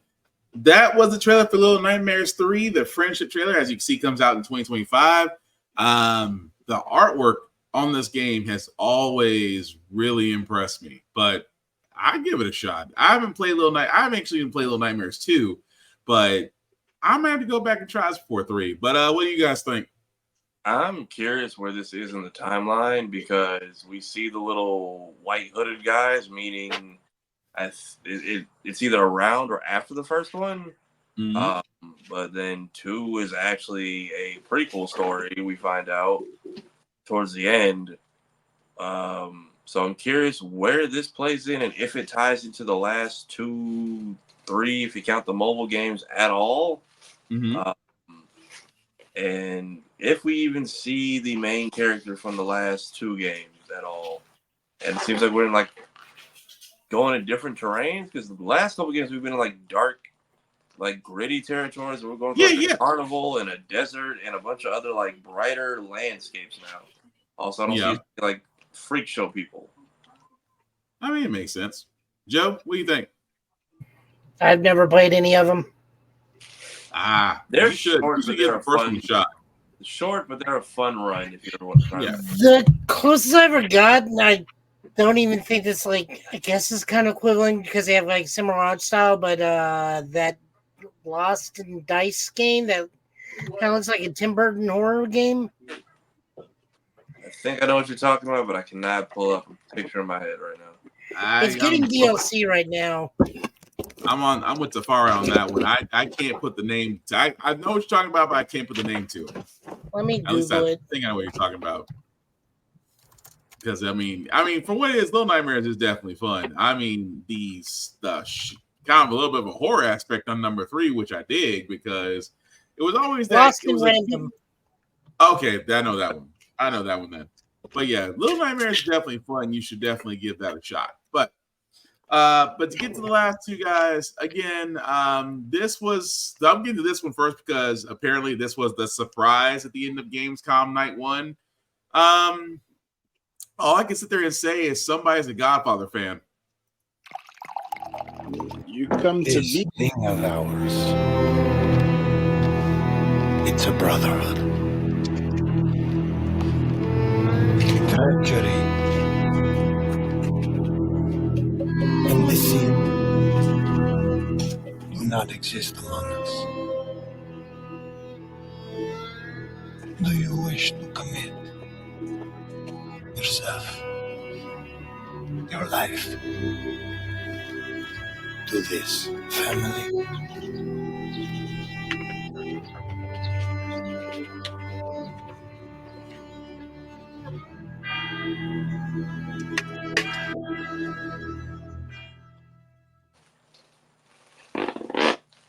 And that's pretty much it. Yes, Mafia is coming out with a new game, Mafia: The Old Country. Right now, it's still on a wish list level. If you played any of Mafia games, it's a different type of story to it. I mean, personally, my favorite was Mafia 3, or Mafia 2, and Mafia 3. So this one going back to the old country, this reminds me of Godfather Part 3 when he went to Italy with his wild nephew. Could it be that? Who knows? Will I give it a shot? Yeah. What do you guys think? It looks like it's possibly gonna be early era Italian homeland mob stuff, but yeah, I never played any of the ones before, so 3 was my first one. I know you guys like to be historically accurate, just fast travel system for the love of God. That's all I'm asking. We can only go from vineyard to vineyard. That's how Italians travel. I mean, vineyard to vineyard, fine, but give me a horse or a goat or something. Like in Mafia 3, I was like, I can't call a cab, and I'm like, Black Men and Jim Crow, probably not. But still, I gotta drive. I gotta drive from place to place to play. Like some of the missions are like far, like GTA, don't wreck the car far, and it's like there's no way of skipping past it. And I'm just like, at least let me get this out the way before the clan rally mission. That's what made the whole playthrough fun. But yeah, vineyard to vineyard, like let me pay some grapes to get place to place. Mafia does a good job of telling the story. I didn't even know that. I never played 2, so I didn't even know that Vito was from an earlier game when he showed up. Yeah. Vito was kind of like a stand-in for Michael Corleone from Godfather 1. Pretty much. So we're not going to just talk about how you just, He's not wrong. There. I mean, he's not wrong. So it's like it's post-Vietnam, Louisiana. What do you want? Right. I believe it. Like literally everyone hates you in the game. Every group and culture you come across outside of your own. He ain't wrong. To be fair, Vito doesn't hate him. Vito just respects the game. Him, Vito, and the other guy who I think they were the Greeks.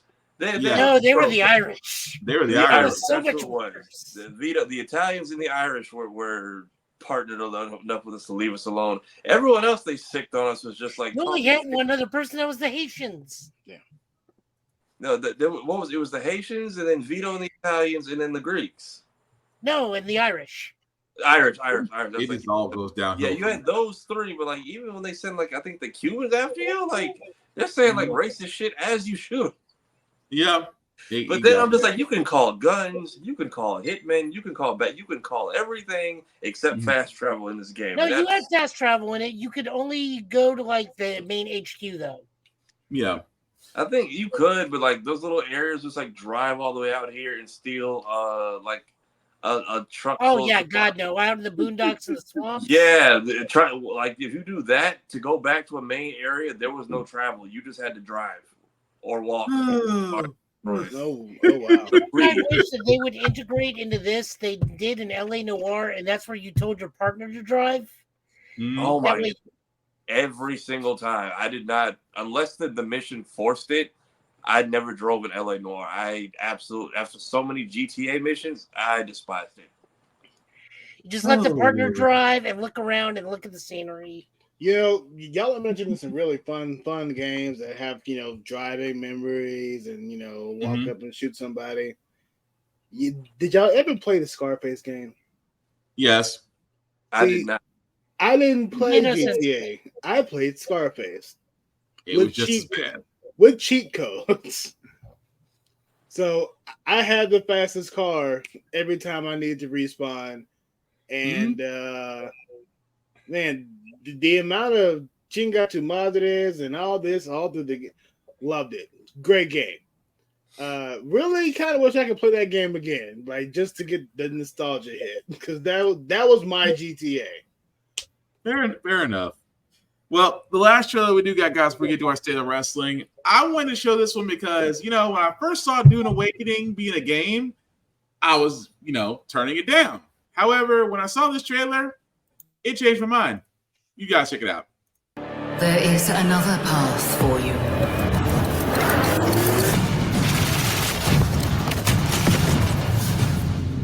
Awaken.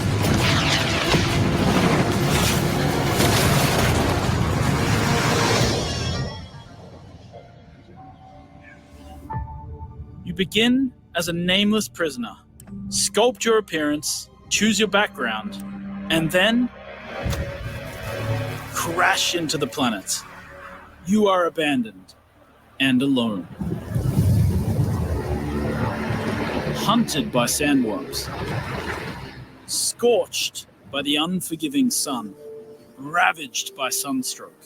Stick to the shade. Chase the moving shadows. Survive. Welcome to Arrakis, the most dangerous planet in the universe. Meet hundreds of other players in the vast online world. Befriend or betray those you meet. Form a wary alliance, in this case, a spit dart rifle and a still suit, for your help taking down territorial deserters. Working with others will always increase your chance of staying alive. The Deserter Base. Climb to a vantage point and prepare for violence. Your choice of weapons and abilities determines your strategy. Swordmasters lead the charge into battle, literally. Repel ranged attacks with a shield and then take them out, one by one. Deploy the Hunter-Seeker and kill from the shadows. Take what you can from the Fallen. On Arrakis, nothing of value is wasted. Mine, harvest, and gather with your group to build bases and unlock more advanced equipment, like the Blood Purifier. Refine the blood you collected from your enemies to extract drinkable water.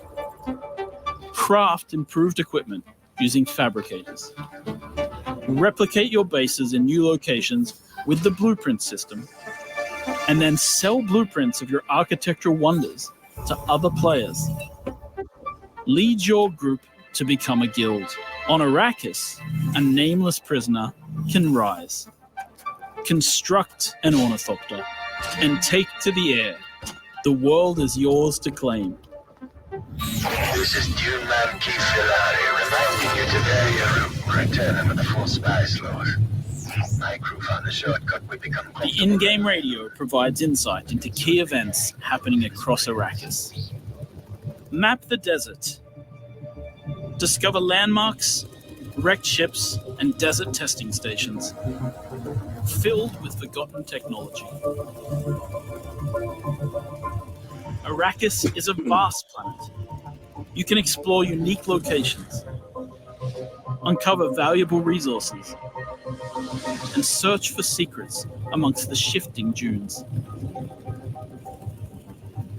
And then, return to civilization triumphant with what you found. Harko Village throngs with people, spice traders, guild bankers, smugglers, house envoys, and of course, other players. Here, you will pledge allegiance to one of the great houses of Dune, the Harkonnen. But remember, to play politics, you need power. And on Arrakis, spice is power. In the deep desert, beyond the shield wall, hundreds of players scour the landscape, hunting for spice. Every spice blow has the potential to become a heated battle, with multiple guilds vying for the precious melange. Even when it looks like defeat is inevitable, those who understand desert power can awaken Arrakis itself.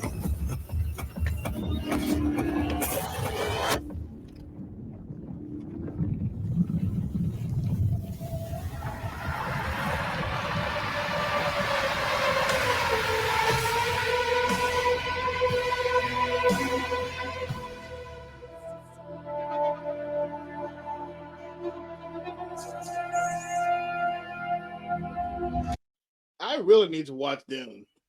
I feel like you can. This is for people who maybe weren't feeling Dune but want to try to get into the lore, because that was a lot, but not in a bad. Yeah, and that's the reason why I wanted to show it, because the Dune that's on there right now, if you haven't seen it on Max, give it a shot. You really should. And hey, Kira, what's going on?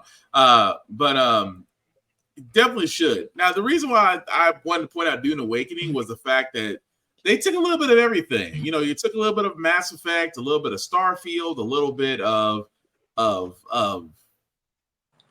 just close quarter combat, but you're also incorporating the world of Dune as we know it. So that when I saw this, that made me want to really watch it. Not only watch, but want to play it. However, it is only going to be on PC for now. Xbox and PlayStation dates will be announced later. But guys, what do we think? Because I'm sold on it. I'm sold on it to the point where I want to play it on PC. But I'm sorry, it's far. What'd you say? Go ahead. You're fine. But yeah, I'm saying that could be its own game. But the fact that they're incorporating Dune, if they asking a lot of them here, but if Warner Brothers was to market or take care of this correctly, they could farm people into this to then build over to the third into the third film. Because I watched it, but even then, I felt like I just was missing a lot when I saw the second one. Yeah. But Shado, what do you think? It makes you want to go watch Dune. Like both of them. Like watch the original and then come back and watch the reboot. It's been on my list to watch for a long time now. Like out of all the franchises and sci-fi and everything that I've been watching over the years, that's the one I've missed, and I missed it twice. And just watching this game, like hearing the lore and seeing all this stuff, it makes me want to go watch, and then it makes me want to get be invested in actually trying to actually play that. I haven't. I don't do too much like online play like that. I'm a solo run through it by myself, all that stuff kind of guy. But that looked like it will be kind of fun to hop into. I'd say I would definitely give it a try. And Lady Mandalore said the new movies are much better than the original movies. I leave that up to the beholder on that one. Are you saying that because of the CGI and we can do more now, or just because of the better quality? It'll probably be better quality because the original Dune came out mid-80s, I think. Yeah. So yeah, from a technological standpoint, yeah, you're gonna have a lot better, clearer quality on that side. I'll give it that. But just saying. But again, those are our picks from Gamescom. There were a lot more out there, including there was a Black Ops 6. There was a First Berserker Kazakhstan. They really didn't show anything new. So again, that's the reason why we didn't show anything. But they are out there for a YouTube video, guys, for you to see. But really quickly, before we get to our comic pool, State of Wrestling. I wanted to bring up 2 topics with you guys. Let's see. She said, I feel the story is told better and does a better job pulling you in. Fair. That's fair. So 2 things I did want to cover for State of Wrestling tonight. From the WWE side, the Bloodline. Dude, and I just want to ask this question for all those that do watch wrestling. I know all of us in here do.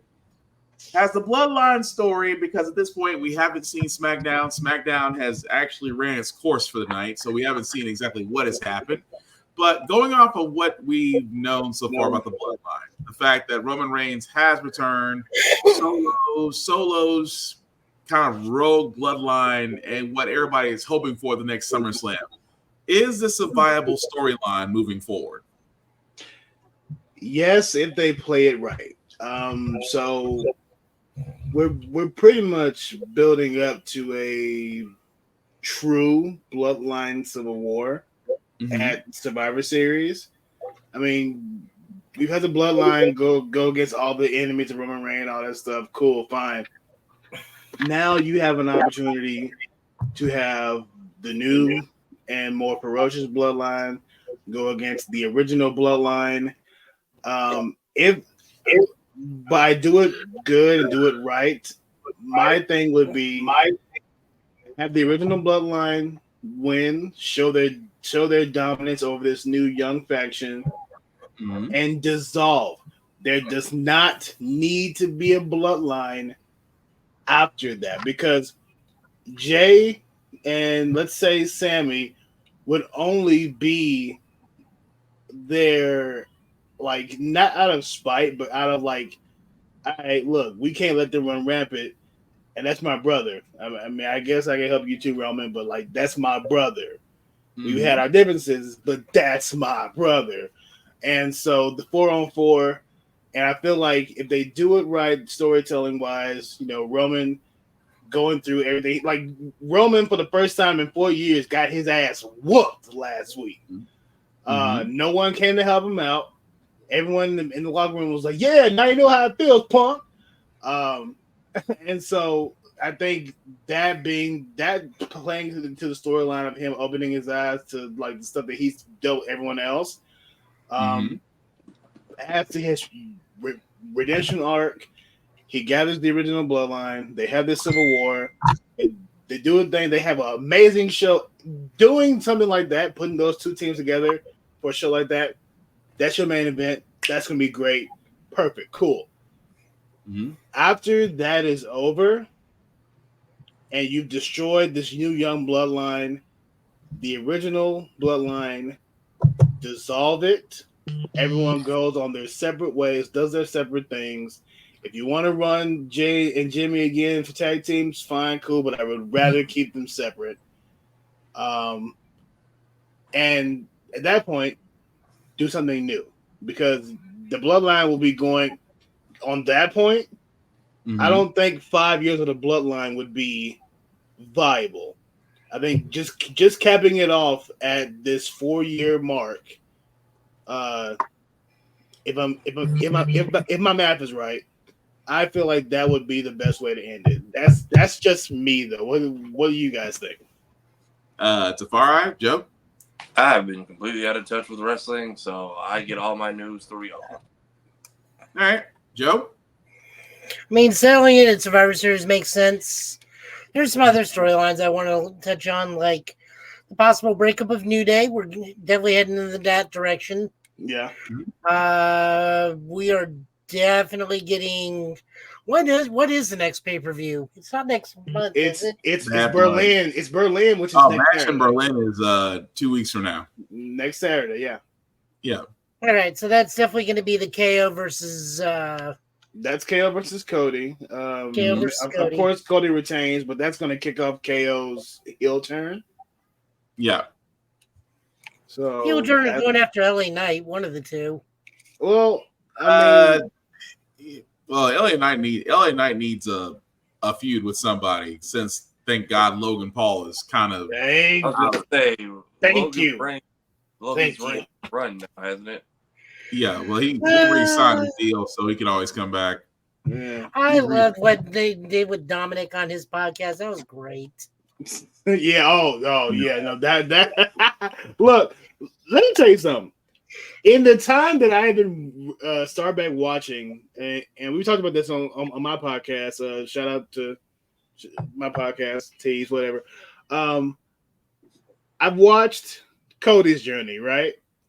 But I've also been able to watch Dominic's journey. Like, I came in right after they lost the tag team titles, but he was still tagging with his dad. Judgment Day was just forming. They were striking against Ray and Dom. And I've been able to be a part of Dom's journey from tag into the Judgment Day group and working on his own from then till now. And Dom is just so much fun to watch. Like, obviously he has nuclear heat. Like, the fact that no one lets him talk, it's great. How you're already a heel and you turn more heel by choosing Liv and everything. Everything that they've been doing with Dom is great. My thing is, I definitely want him to. He has gotten much better in the ring. I say put a little bit more effort into it. Maybe put a little bit more muscle on and everything. Dude, you want to go the full route of being your daddy, Mr. Guerrero, which they did. Speaking of that podcast, sorry to interrupt. Yeah. You did hear that they were going to put him on a pole match or suspend him above the ring in a cage at one point, right? I'm so hyped for that. But yeah, if they want to do that, lose the shirt. You already got the hair. Lose the mustache and embrace. No. So even Undertaker in his podcast says the mustache is helping. It's reminding everybody of Eddie. Well, keep it, lose it, whatever, but lose the shirt definitely, and give us more of that Latina heat, like persona. You've already got it. Give us more. And I think pairing him up with Liv now more than Rhea, him with Rhea was great. But the story that they're telling now, where if you really look at it, what actually has Rhea done for him outside of maybe help him win the North American Championship? She never helped him beat his dad. They would always either escape or he'd be left by himself to get beat up by somebody else. And Liv has just come in and give this man chicken tendies, PS5, updating the Judgment Day room, helped him learn how to stretch more than one muscle. All the moments that I would have definitely folded while Rhea was out. And then she helped him beat his dad, bro. Like, that's multiple things Liv has done compared to the one thing Rhea has done. He made the right choice. Well, yeah, but we're also forgetting this is long-term storytelling because Liv and Baron said we're gonna break up the Judgment Day, and they're doing it. I'm just gonna go ahead and say this because this is gonna probably be the most unpopular take of this whole entire podcast. Liv Morgan is being pushed to the point to where her title reign is going to be forever compromised because she is so protected in booking that it's not. I mean, she's not going to resonate as a heel or as a face at this point. She's going to resonate as annoying. I can kind of see. And the reason why I say right now. No, here's the reason why I say this, because when Rhea was a face, she was over. When Rhea was a heel, she was over. When Charlotte was a face, she was over. When Charlotte was a heel, she was over. When you had Sasha Banks, who I will talk about in AEW because that experiment is failing right now, only because of how she's a lot of things, but she was over. Morgan had one run, got one win over Ripley, and it's just like, do you see the amount of things they have to do for her to keep her relevant, while they do very little for Rhea, who can get over on personality alone? So the whole idea that you have to add Dominic to her, the whole idea that you have to add a faction to her, I am just saying, it's a Solo problem. You can give Solo all the Samoan help you can, but if he's not getting over, it's a failed experiment. Is it? It is. How long did it take for us to get Roman Reigns over? I'm gonna be honest with you about Roman Reigns. Roman Reigns was actually over since he left the Shield. No, it wasn't, because we didn't give him. I will argue that we didn't give him a chance because he got pushed on us in matches that he was not meant to be in. But he got the John Cena treatment. But he didn't earn the John Cena treatment into the fans. He got the John Cena treatment because he who can't be named. Well, here's the thing about John Cena. Wasn't the John Cena treatment basically forcing him into almost every major contentious match for a continuous 36 months? Did they not do the same thing to Roman? No, there's a difference between John Cena fighting everybody versus Roman Reigns fighting Brock Lesnar almost every pay-per-view. But that's also another thing. Brock Lesnar, he's also another plan. That's also another great example of somebody being brought in and immediately pushed. Now, don't get me wrong. Young Brock, when he was destroying and you had Paul Heyman as his advocate, sold. That was even though they were less than 10-minute matches, he was Goldberg level. I will give him that. But he sold it. He sold it to the point to where you had Heyman behind you, you had booking behind you, you had the crowd behind you. Even Funny Brock, when he came back, when he was doing all the antics, the cowboy hat, the boombox, all that crap, he still got over with the crowd.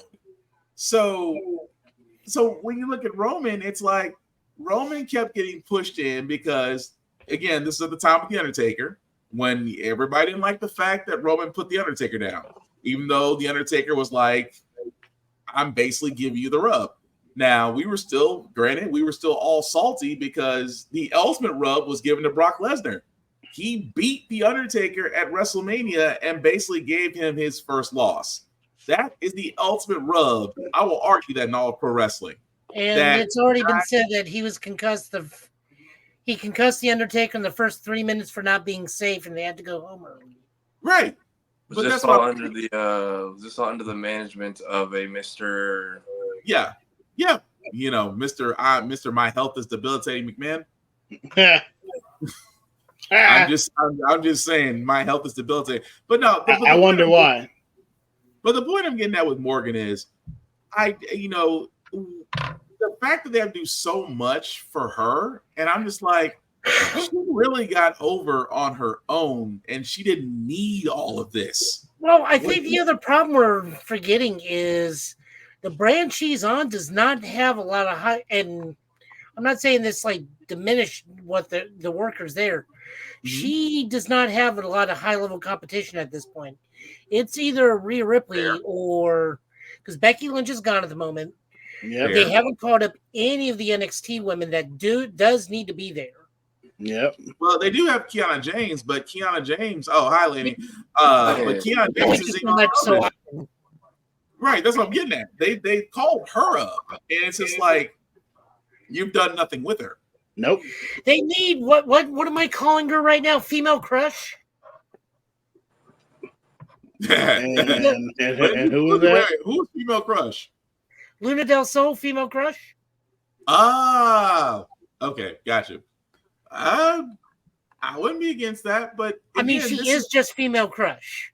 Yeah. I'm not disagreeing with you. She is, but that's the point. It is though. It's like yes, the I want to say the peak of your women's division is on SmackDown right now. Yeah. But I also want to sit there and say, on the Raw side of things, you have, and I hate to say this, like Shayna Baszler and Zoe Stark. I'm like, Zoe Stark should be getting pushed. She really should be getting pushed. Shayna Baszler should have been pushed because of her dominant run in NXT. But again, she's been associated to a Ronda Rousey who's kind of hiding under a rock right now, just because of her comments. I was going to ask, I haven't seen that name in a minute. She just done with the world? So she is done with the world because she did an AMA, and every question was about her being a Sadie Hook non-believer. Yeah. And yeah, every question. She sat there and said the whole thing was a hoax, and I'm like, she tried to come back now and saying that was a dumb decision. I should never done it, but the damage has been done. So absolutely, goodbye. My favorite question is, when you return, are you going under the name Sadie Hook? Damn.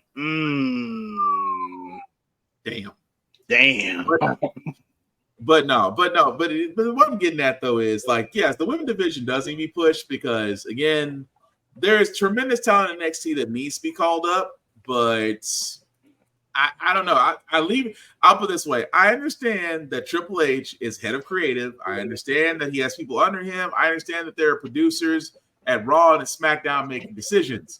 But I kind of feel like with women's wrestling, it is starting to backpedal a little bit back to the Diva era, where you're not getting those matches. Like what the last time we had a 60-minute Iron Woman match was that what Charlotte Flair and Sasha Banks for 60 minutes, and it opened Raw. When's the last time we've seen something like that? Of course, if you go to SmackDown, you see Jade Cargill, you see Naomi, you see Bianca Belair, and you see others that are also headlining. But at the same time, yeah, the women's wrestling is looking like it's starting to take more of a back step, and I'm hoping that's not the case. On the main roster, NXT kind of has the best women's division in WWE right now. They always have, though, for a while. Like, and Sean knows how to push them.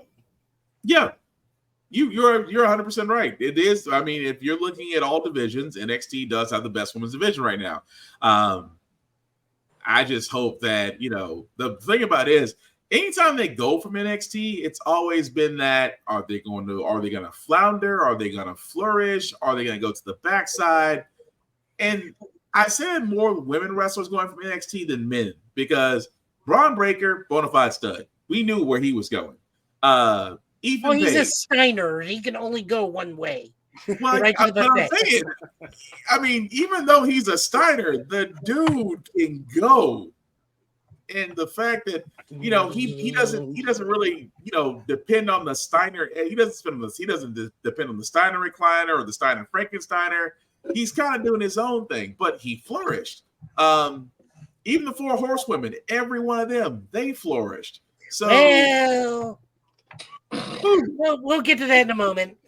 Well, we only got so much time, Joe. Who did it? Who are you talking about? No, boy. What's she going by these days over in AEW? Oh, Mercedes Moné. That's where we go. I call her Miss Botchalot. Oh my god!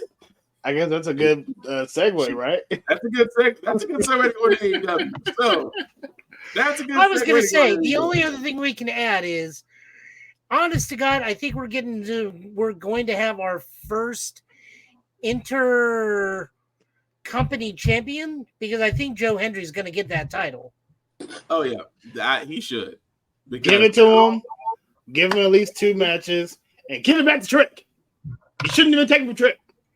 That's a whole other. You know what? When we come up with another podcast, we will explain why they dropped the ball on him. But let me get into AEW so we can get into our comic polls. So AEW All In London is happening this Sunday. Just a quick rundown of the actual card. We do have Toni Storm versus Mariah May for the AEW Women's Championship. Toni Storm is defending. Mariah May, it looks like it's poised to where Mariah may actually win. Toni Storm has done great, has had a great run with the title. in my opinion, I'm just gonna throw this around really quickly. If you're booking it, who would you have win? I mean, I'm not gonna win that.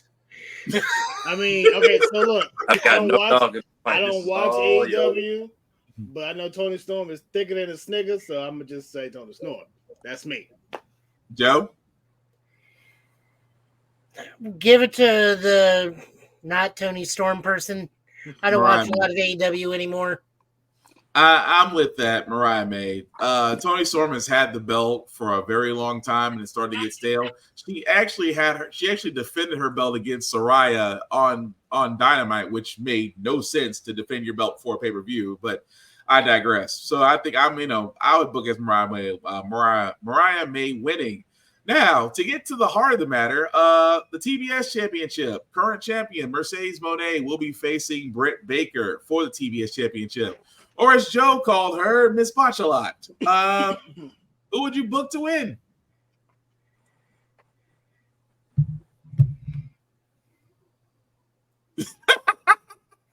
There wasn't my point of Joe. I'm either one. Again, I don't watch AEW that much since people have been leaving the company again. I ain't never seen everybody point to Joe like, Joe? Full house tonight. It's nice. Whole cast is here. Everybody pointed Joe. So, again, I don't watch. I'm not entirely sure. I thought she would go there and do good things, but I mean, I don't hear a lot of go there and do good things from AEW. I mean, hell, Edge left, had a I guess decent-ish run with Christian, and now you're sitting there with a broken ankle, leg, foot, whatever. I mean, I'm gonna be honest, and I'm just gonna keep it short and sweet. The Mercedes Moné experiment is not working. It isn't. She came in, she took the title off of Willow Nightingale, who was TBS champion.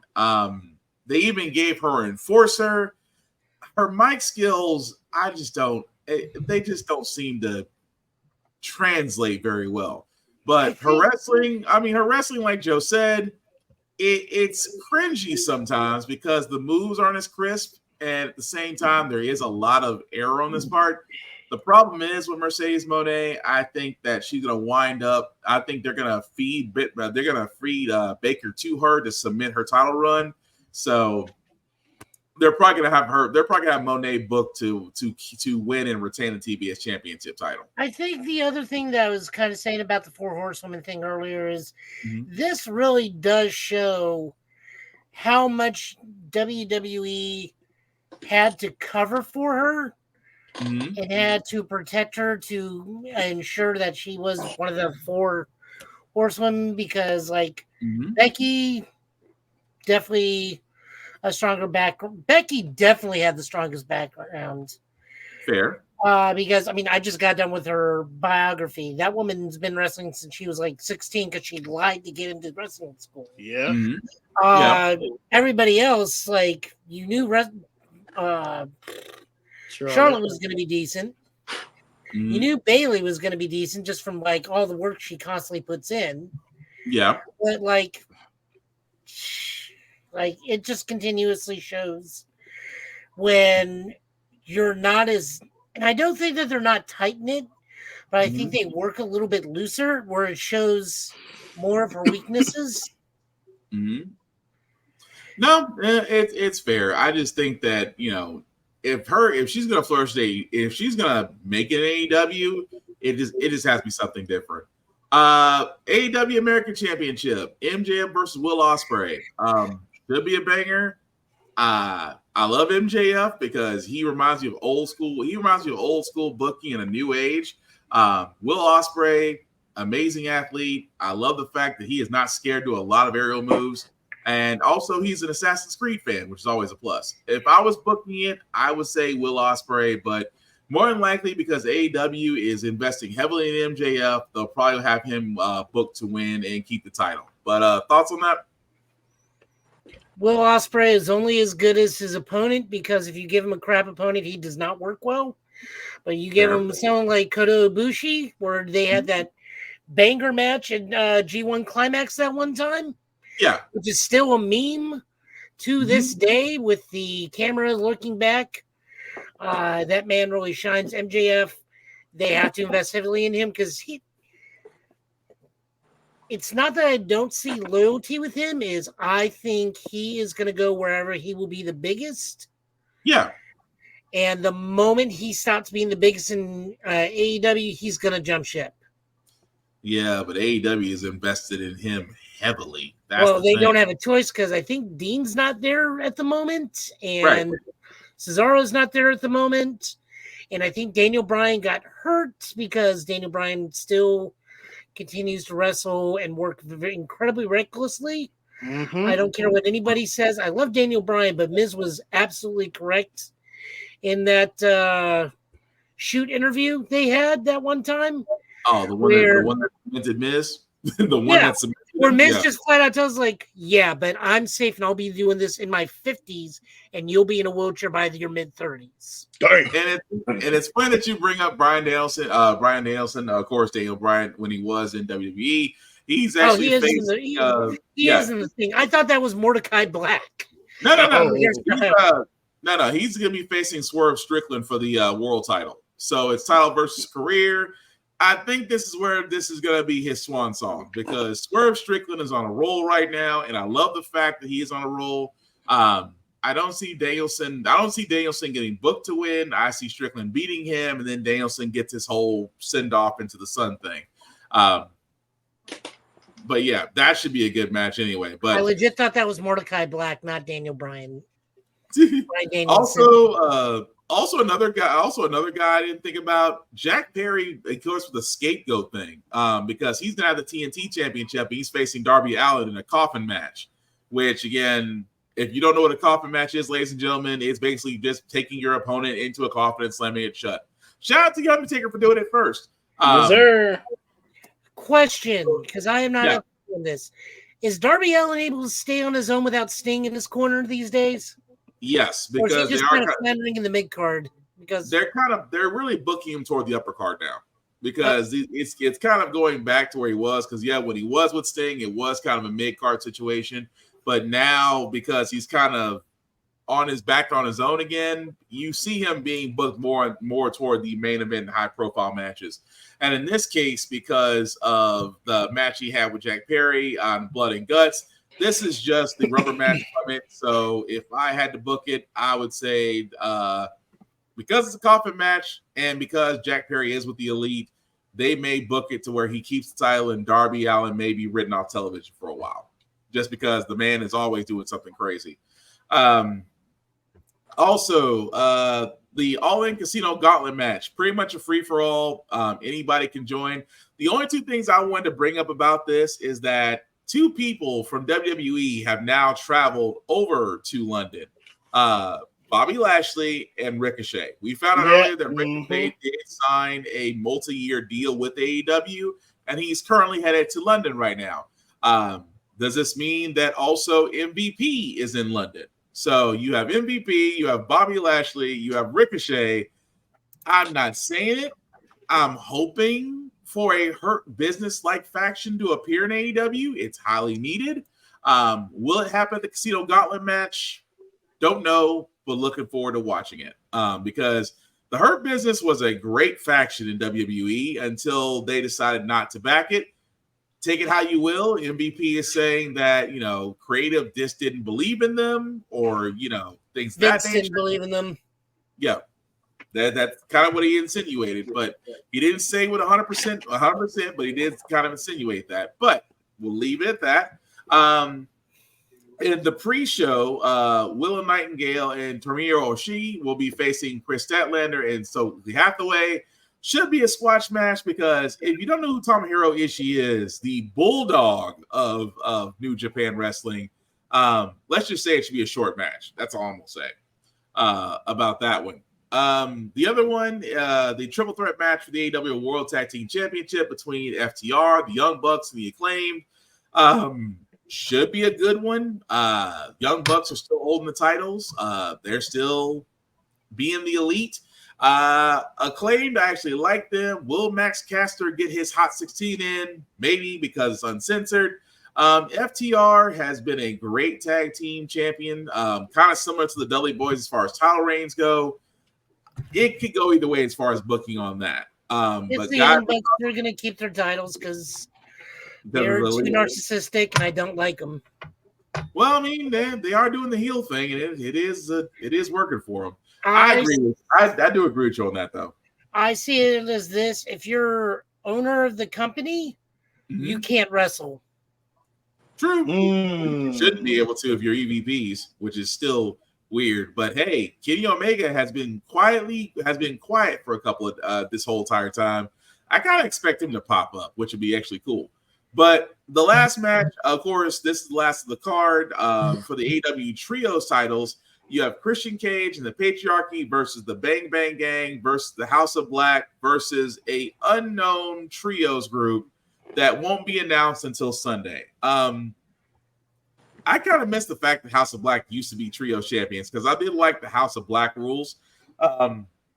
Christian Cage is in his villain era right now, and you can tell because he has on a turtleneck with no sleeves. So if that doesn't say villain to you, nothing does. The Bang Bang Gang kind of has downgraded because this is the same guys that used to be a part of Bullet Club back in New Japan and really haven't done a lot since. So if I was booking it, I'd give it back to the House of Black. But what do you guys think? This is where the Hurt Locker or Hurt Inc. whatever comes into play. They can't call it the Hurt Business. They can't call it the Hurt Business because it's trademarked. But you know what? That would be perfect. A three man group going into a trios tag match. That's freaking perfect for MVP, Bobby Lashley, and Ricochet to show up. Called Pain Incorporated. Ooh. I really want to look that up. Pain Inc. I kind of want to look and see if that's already trademarked because if it is, that's a dead giveaway. But that's pretty much the card for AEW. And again, that's the state of wrestling that we have so far. We will go more into it with WWE, AEW, and TNA because TNA has been making a lot of noise outside of just Joe Hendry because Joe Hendry invented himself and really got himself over. And you've heard his name, and I wish I could say he appears on this podcast, but unfortunately, we're not that far along yet. Say what? I'm just a stand-in. Legacy holder. Not Joe Hendry, Joe. Joe Hendry. Although it will be interesting if we do get him on this podcast, and you're here, and that's going to be so weird. Say his name, and he appears. No, we just have to say his name. We black out mine and put him in. I just turn around real quick, and then it just turns back around, and it's the other guy. Ooh, that will be interesting. But oh my goodness! But yeah, we will definitely get more. We'll definitely get more in the state of wrestling next week, guys. But we do need to go ahead and get. I was going to say, did we cover the cancellation already? Or are we saving that for next week? Save that for next week. Okay. We'll save that for next. We'll save that one for next week because that's right now the incels are having their victory run, and I'm just gonna leave that one. I'll touch on it real quick. And we can go into more in depth next week. I don't mind that it got canceled because I felt the series was kind of mid because of the pacing issues and the ending that just kind of came out of left field. Yeah, I haven't seen it. I plan on it. But I feel sad that it ended, that it got canceled because, we lost good Asian and Black representation in Star Wars yet again. It should have went longer. It really should have. It could have went longer because I'm sorry. If Halo could get a season 2, that could have got a season 2. And Halo screwed the pooch royally on season 2. But before we get to our comic pool, guys, we do want to give a shout out to Rick's Comic City. If you're in the Tennessee area, definitely check them out. They have been Nashville's #1 go-to place for comics, for mangas, collectibles, things of that nature for going on almost 7 years now. They have 2 locations, Nashville, Tennessee, and Clarksville, Tennessee. Definitely check them out. Also, check out rickscomiccity.com, and where you can do the same things online, including order pulls, trade covers, that thing, and that. those things, well, all the above, I should say. So you can definitely do that. Also, let them know the guys at Get Bit sent you. It doesn't get you any discounts, but you see our mugs on their televisions. They show us love, so we want to show them love. Also, guys, if you are not in the Middle Tennessee area, support your local comic book stores, support your local libraries. They are the last places to where you can get experience. I get it. Barnes & Noble is cool. Starbucks is cool. Places to where you can get coffee anywhere else is cool.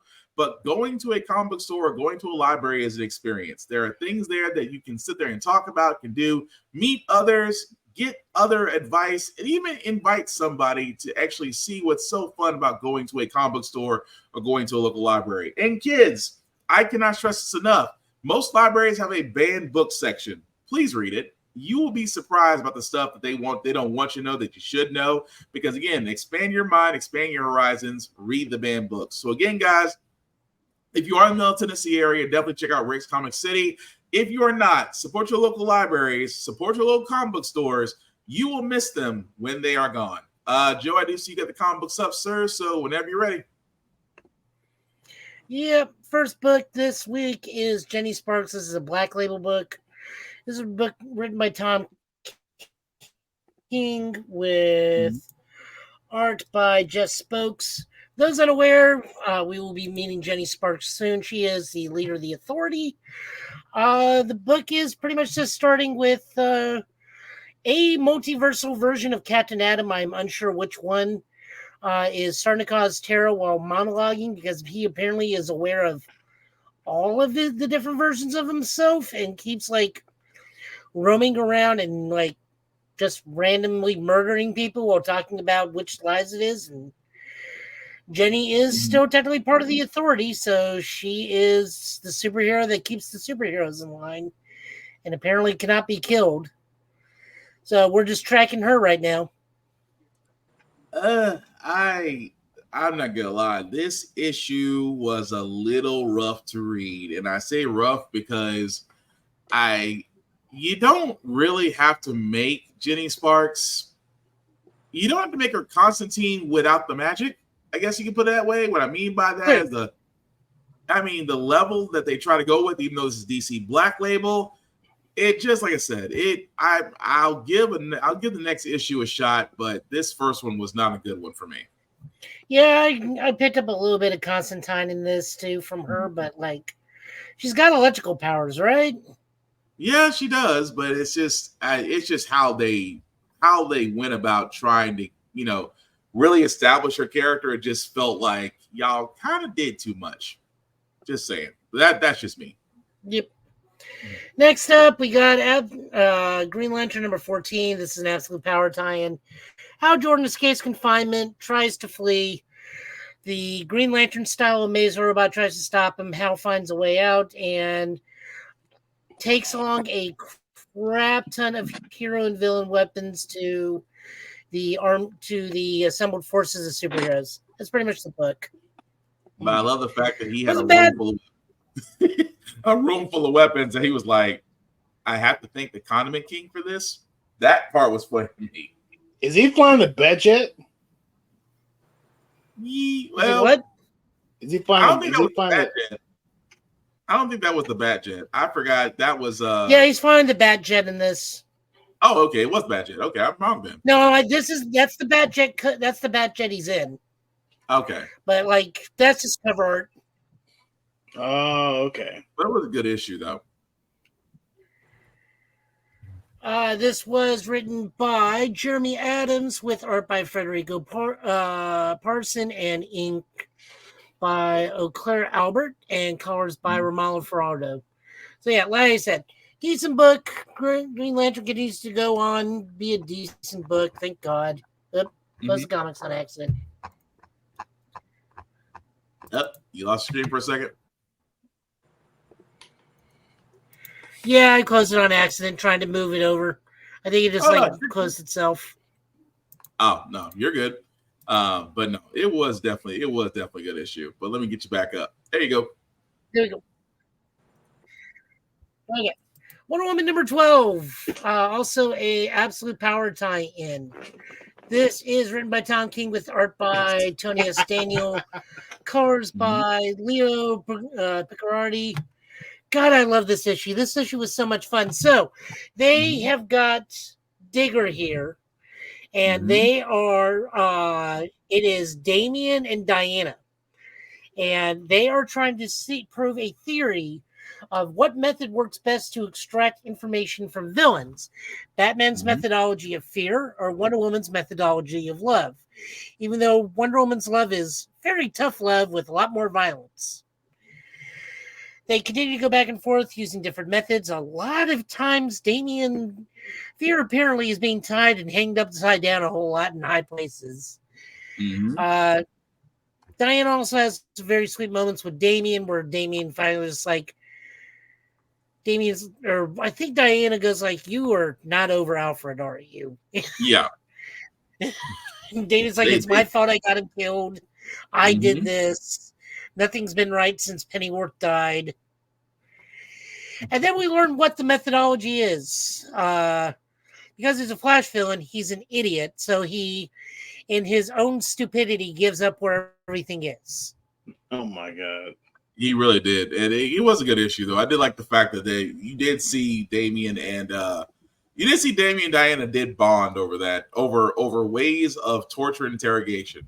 Which is kind of weird for a Wonder Woman book, but it worked.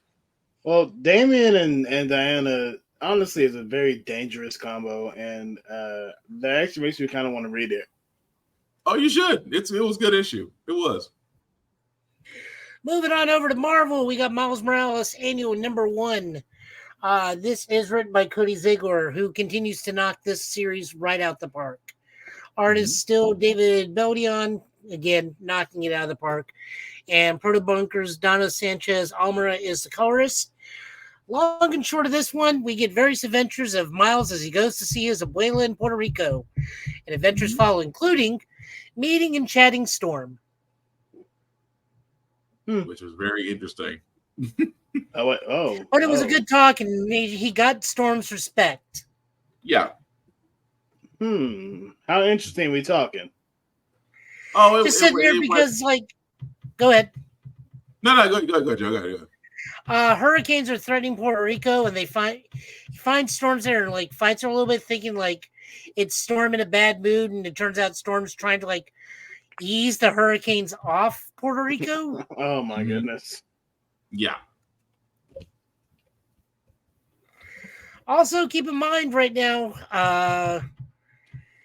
Miles is still a vampire. Wait, what? Did I miss something? Oh, you missed the blood hunt.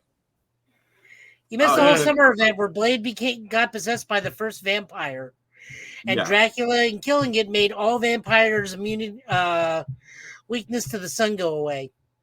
Oh my God! Miles is a vampire. So yeah, you missed a lot in blood hunt, sir.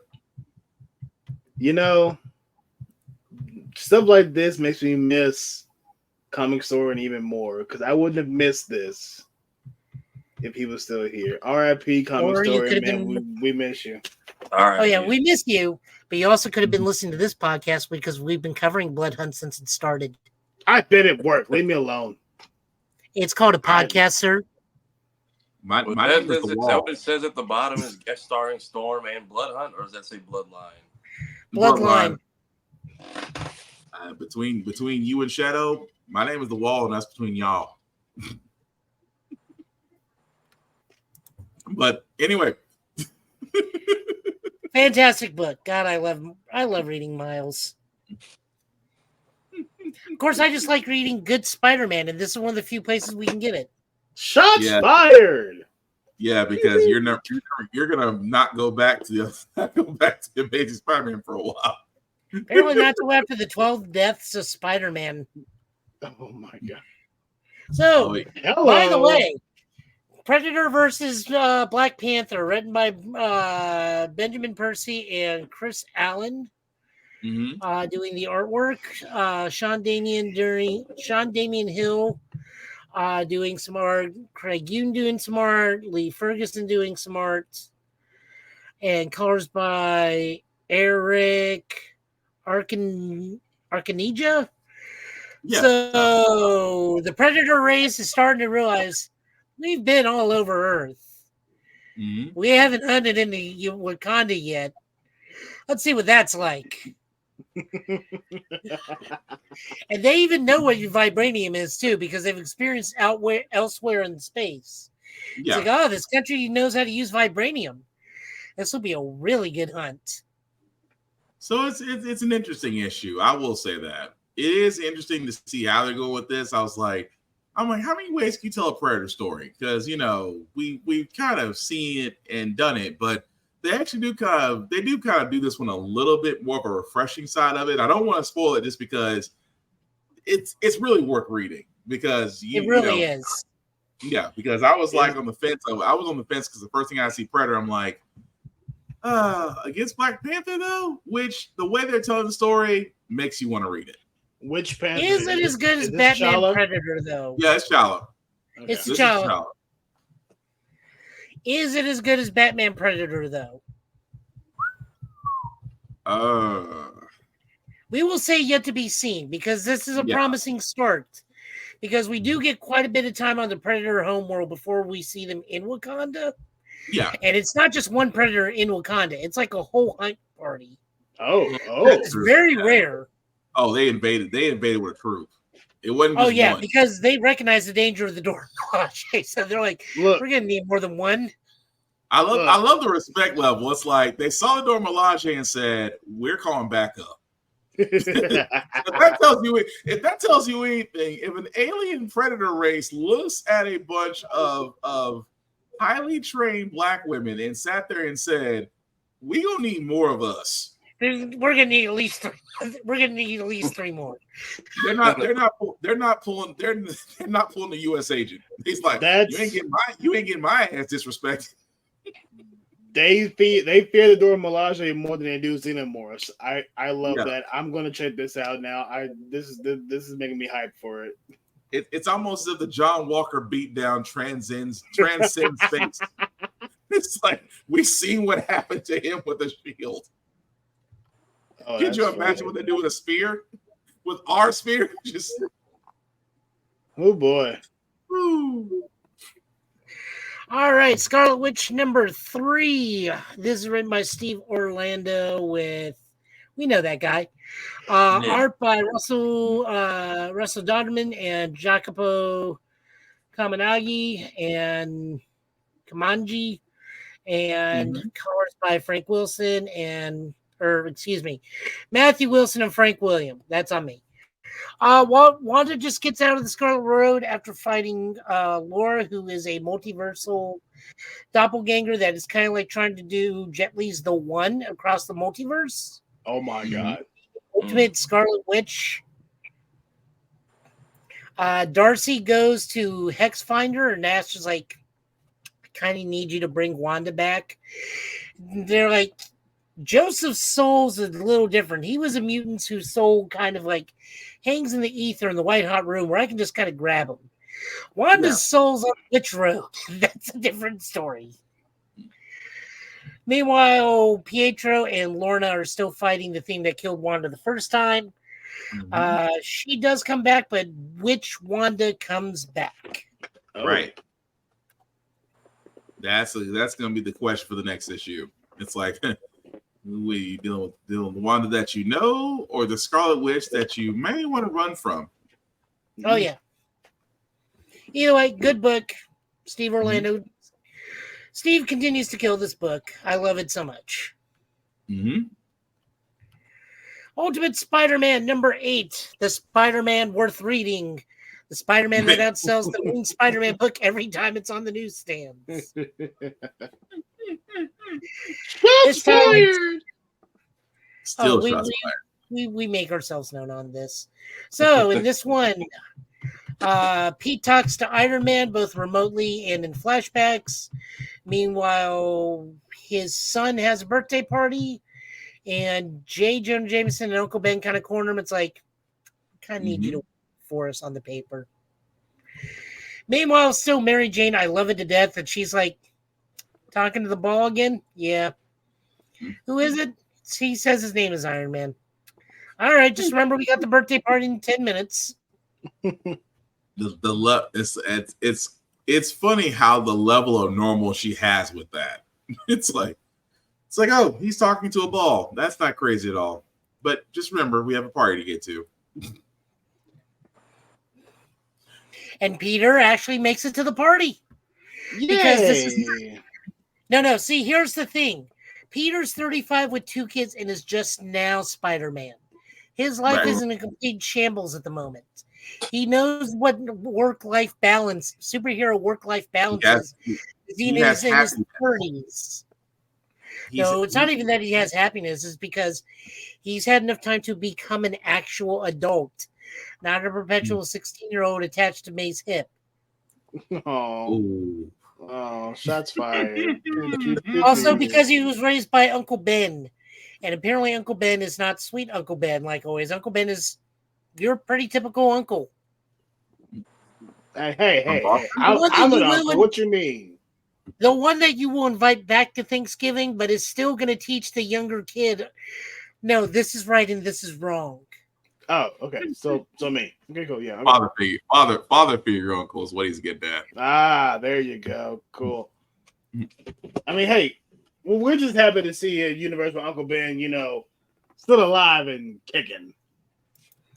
And best friends with J. Jonah Jameson. Well, that's still weird. That's a very weird take, but honestly, it makes sense. That is still weird. All right, this is from last week. We're looking at X Factor. This is written by Mark Russell, art by Bob Quinn, colors by Jesus Abrativ. So the original team, which we see some of it here of Pharaoh and Angel and Fire Fist and not Cypher, something to do with tech bombs and okay, I'll just come out with it. This is Ecstatics. This is Ecstatics with masquerading as an X Factor book. Damn. This is all about this is all about government public relation ratings going up depending on who your mutant team is comprised of and if they live or die on their missions. Oh my god! Yeah. Oh my god! It's X-Men with Suicide Squad. Yeah, it's Ecstatics. No. I couldn't. I tried. For this one, I was like, yeah, this may not be my cup of tea for this one. It is. It's not a lot of people's cup of tea. It is my cup of tea because I read Ecstatics. I knew what as soon as something went immediately wrong, it's like this first team is immediately going to all die, and we're going to get the real team of X Factor later on, which is the real what happens. Even though Lorna is really not happy with Havoc, who I guess stumped Madeline and went back with Lorna. They still haven't explained that one. That or when he became alive again, Madeline's like, well, you bore me now. Go shoot. After all she went through to bring him back from the dead, and you know what? Never mind. Go ahead, Joe. Yeah. I don't know. It's Havoc. Lord only knows what he screwed up, or like I said, Maddie probably just got bored. Or they've worked out and he sees Maddie every other Tuesday. Well, maybe he can go back to Janet. Oh, wait, is that still canon? Yes. Well, oops. So anyway, Havoc is now the new team leader. He has a decent team of Celia Reyes, Pyro, Angel, a new mutant, which apparently the new overarching story is mutancy is starting to pop up in older people as opposed to young adults now. Yeah. Because we have an unkillable grandmother on the team. Oh God. Yeah, that was weird. Bastion's mom. No, they took care of that woman pretty well. Decent book, definitely not for everybody's taste. I will be very upfront with that. I enjoyed it because I saw it exactly for what it was and knew what it was. Mm-hmm. We're just going to see how long this book can keep that up or if it actually becomes like a normal X Factor book later on. All right. We got Transformers, written by Daniel Warren Johnson with art by Jorge Corona and Mike Spicer. Pretty much Optimus has had enough of it and is going to go right after Shockwave with the repaired Ultra Magnus and the rest of the Autobots, while still armed, literally, with Megatron's armed with the plasma cannon. Wrestling moves ensue. Things are said. And apparently, Shockwave is so terrifying that he mind breaks Ultra Magnus to where Ultra Magnus lays down his gun and says, "I'm not fighting him. Get me the hell out of here." Okay.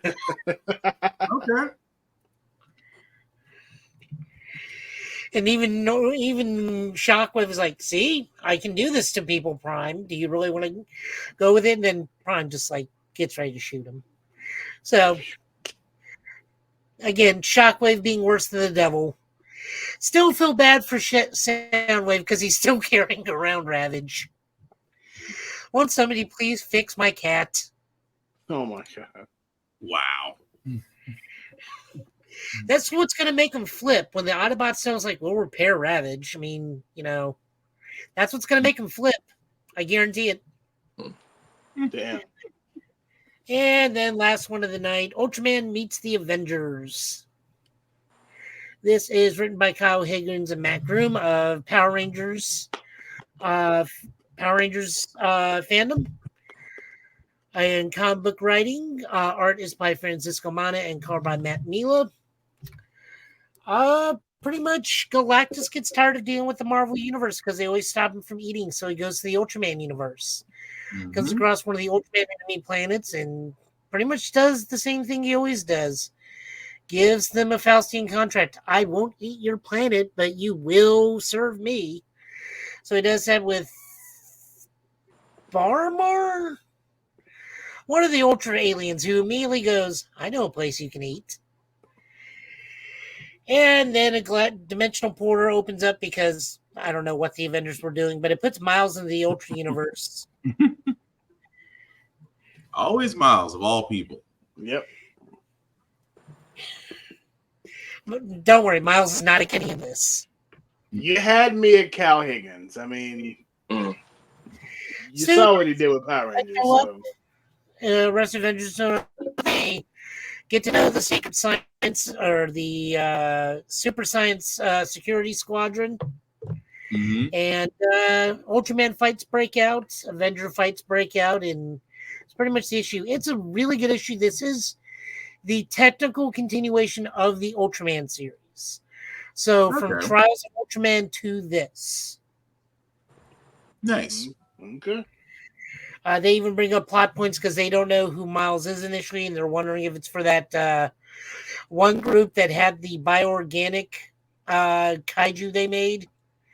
Remember the Greenpeace group that made the kaiju to destroy the kaiju that was going to destroy the planet?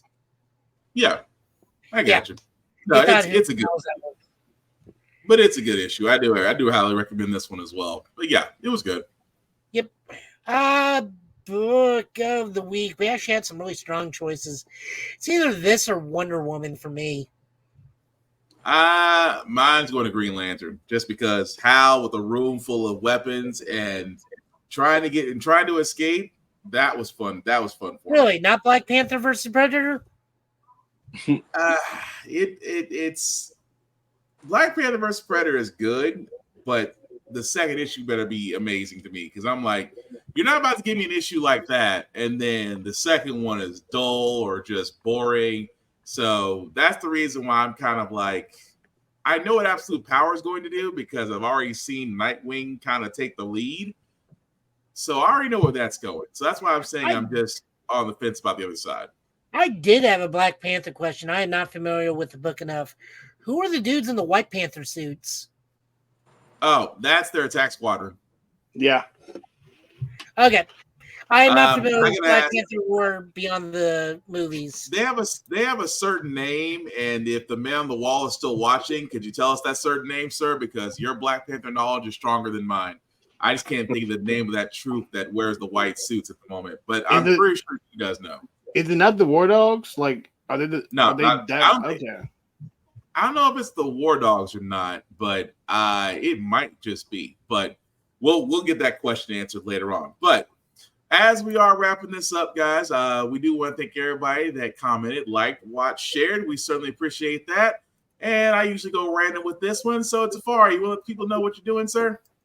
So I am currently in the middle of doing a weekly rewatch of X-Men Evolution because 97 is taking too long for season 2, and I need my Wednesday fix. That has surprisingly gotten a lot more traction than I expected. I also did a skit about 20v1 videos because those are also getting hell of annoying. On the Blurred's Eye page, officially all of our DreamCon interviews are out. So we have Chase Conley, who worked at X-Men 97. We have Kev on Stage, who did his first convention and first press conference and got to do his first cosplay and everything, and that was pretty cool. We have, who else did we talk to? Okay, Kev, we had Chase. Cleo Thomas dropped today, and that was another one we got to do. Talked about his new film Vigilante, new horror movie he just booked. I know I am blanking on another name, and it is staring me right in the face.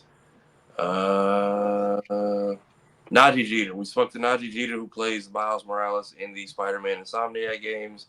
That was also a cool conversation. Next two interviews we have are coming from BlurredCon. So we got to sit with Phil Lamar and Atan Wakani, who plays young King T'Chaka in What If and the Black Panther film. So those all premiere on Fridays. We do like a live chat premiere during. Subscribe to me. Check out Blurred's Eye View in the podcast channel. It's a lot of fun. Got a real fun talking to these people, chance to meet and greet and all that, and pick their brains for a little bit. Cool. Shadow, you want to let people know what you're doing, sir? I stand ready to fight. No, dude, I am. So I mentioned it earlier. I'm currently working on my storytelling channel, Shadowverse Comics. October is basically Dragon Ball month with Daima coming out and with Sparking Zero coming out. So my goal is to drop at least 4 Dragon Ball What Ifs. I am currently working on them right now. I've got a couple of these like arts that I've made and everything. That's my current project. Of course, I'm always working on my 18 and up brand, Shadow After Dark. I'm taking pictures at conventions for Shadow creators. It's right here. You can see that. And yeah, I have a new schedule. I have time to do things now. So now I'm going to maximize that time to actually do all the things. All right. Joe, well, if you know what you're doing, sir? I'm doing stuff. I would hope so. Oh, right. We got Ultraman things happening. Which Ultraman watches? Yeah, well, I mean, I'm watching a lot of Ultraman right now. I just got Ultraman Max in the mail. Oh, nice. The series is hilarious. Because they had to course correct from the previous series, which was very dark. Nice. No, Tafari and I are watching Ultraman Arc, which is the current series. We skipped this week because Clip Show. New episode comes out tonight. So we'll be doing that next week. Maybe we'll drag Shadow into that one. I don't know. We'll see. We'll see how timetables work. Other than that, I've just been playing a lot of Monster Hunter and a lot of Alien Dark Descent. That's a very hard game. Or Alien Isolation. That's a very scary game. Nope, I'm not playing that. I refuse to play a game where I can't fight back. I refuse to play a game where I cannot fight back. I'm not good at hiding in stealth games. I want to be able to fight the alien, or at least have a fighting chance of fighting the alien. But that's just me. You're not a Colonial Marine in that game. They even take your stuff away. You can kill face huggers, and that's about it. I'm good. I'm good. I'll stick with Fire Team. Alien Romulus, still fantastic movie, even though the third act is super weird. I recommend everybody go see it. I recommend everybody please go vote. Oh my God, please guys go vote. There are now voting initiatives out in Tennessee to help get everybody registered to vote. Please go vote. I cannot say it enough. Yeah, can't argue that. Also, vote.org can help you out as well. But all right, so I guess I'm up. But before I do get to me, guys, some shameless plugging, as I usually want to do. I do want to shout out first blurredstation.com. We have been talking about Blurred Station now for going on a couple months. It is the table, the building, the vehicle that we've all asked for. for our content to be shown and streamed the same way Netflix, Hulu, and Amazon Prime do it. You can definitely check out blurstation.com, and if you do want to join, hit the join now button. Select the Blurred's Eye View Affinity membership. You can select any member there, myself, Black Spartan, or Tafari TV, or anybody else there. We would certainly appreciate it. It is $10.99 a month. $10.99 a month to basically watch and stream Blurred Station. And again, after 36 months, guys, you do have the opportunity to own a piece of Blurred Station. And again, this is the vehicle that is different from Tubi because because the content is owned by us. And if you are a content creator and want your content to be shown on Blurred Station, you first must join Blurred Station as a member. That'll allow you to speak to people behind the curtain. If everything works out, then your content can also be shown on Blurred Station. Content that you own, and yet Blurred Station just wants a piece of distribution. Not a bad deal at all. But definitely check out blurstation.com because trust me, it is only going to get bigger. That's what she said. Besides me, guys, you can find me, Black Spartan, or I should say Black _ Spartan 615 on the interwebs, on the socials. I usually do reviews on everything and gym stuff and also baby stuff because, yes, my baby daughter, my baby girl Zuri was born just last, a week and a half ago. And yet I am being that type of father. I am posting my child every second I get, and I make no apologies for it. At the same time, I'm a very social person. Just don't be weird. That's all I ask. Don't be weird. I do not want to have this blocking. I don't know, all the weird comments, things of that nature. Just don't. Be normal. You'll be fine. At the same time, guys, our podcast can be seen wherever podcasts can be found or heard. Also, always record TV, APR TV on all apps, including Roku, where you can see all shows, including this one there as well. And at the same time, guys, again, like, share, and follow. Like the good Reverend Navy Montel says, a like, a share, and follow costs nothing, but means everything. At the same time, guys, definitely check out Tafari at Tafari TV because con season is still going on. He has wonderful videos on how to prepare for a con, how to act at a con, and also post-con activities. Highly recommend you watch these videos because they will definitely help you out. But that being said, I do have a couple rules for myself. Number one, respect the cosplayer at all times. Cosplaying is for everybody. Cosplay is not consent. What I mean by that is, guys, treat them like human beings. Yes, it takes a lot to dress up in your favorite cosplay and also to go out in front of a crowd, in front of people, and still, not be judged or not be seen as eye candy or not be groped or, God forbid, the other darker stories you've been hearing out of these cons.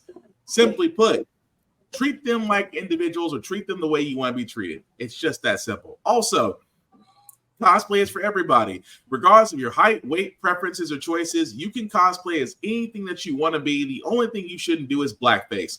Don't want your ass kicked at a con? Don't do blackface. That freaking simple. Number two, hygiene is important. Please wash your ass. Please brush your teeth. Please use mouthwash. Please wear clean clothes. There is next to nothing in room at these cons. And again, if you have a musk or a smell and it comes in before you, please do something about it before you come to a con. And also, native deodorant doesn't work. Just saying. And number three is the same rule that I have for myself as I have for everybody else. These cons, be nice, be kind, talk and share your fandoms. Don't be a dick, and we'll all be cool. But as we're wrapping this up, guys, again, we want to thank everybody that's watching, that's liking this. We cannot thank you guys enough.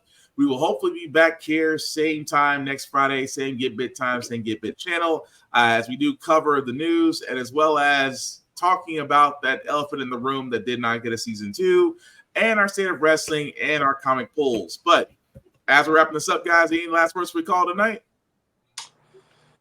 The kids got school. Whoa! That went, the spectrum on that just went from this end to Cody Rhodes. I did not see that coming. That being said, guys, again, share fandoms. Don't be toxic gatekeepers. Don't dislike people because their tastes are different than you. Be open, be mindful, be nice, be kind. It is that effing simple. And also, go vote. This has been the Give It Podcast, guys. Thank you all for watching. Please take care of yourselves and each other. We'll get through this. Please stay hydrated. We don't need people falling out. Peace. Later.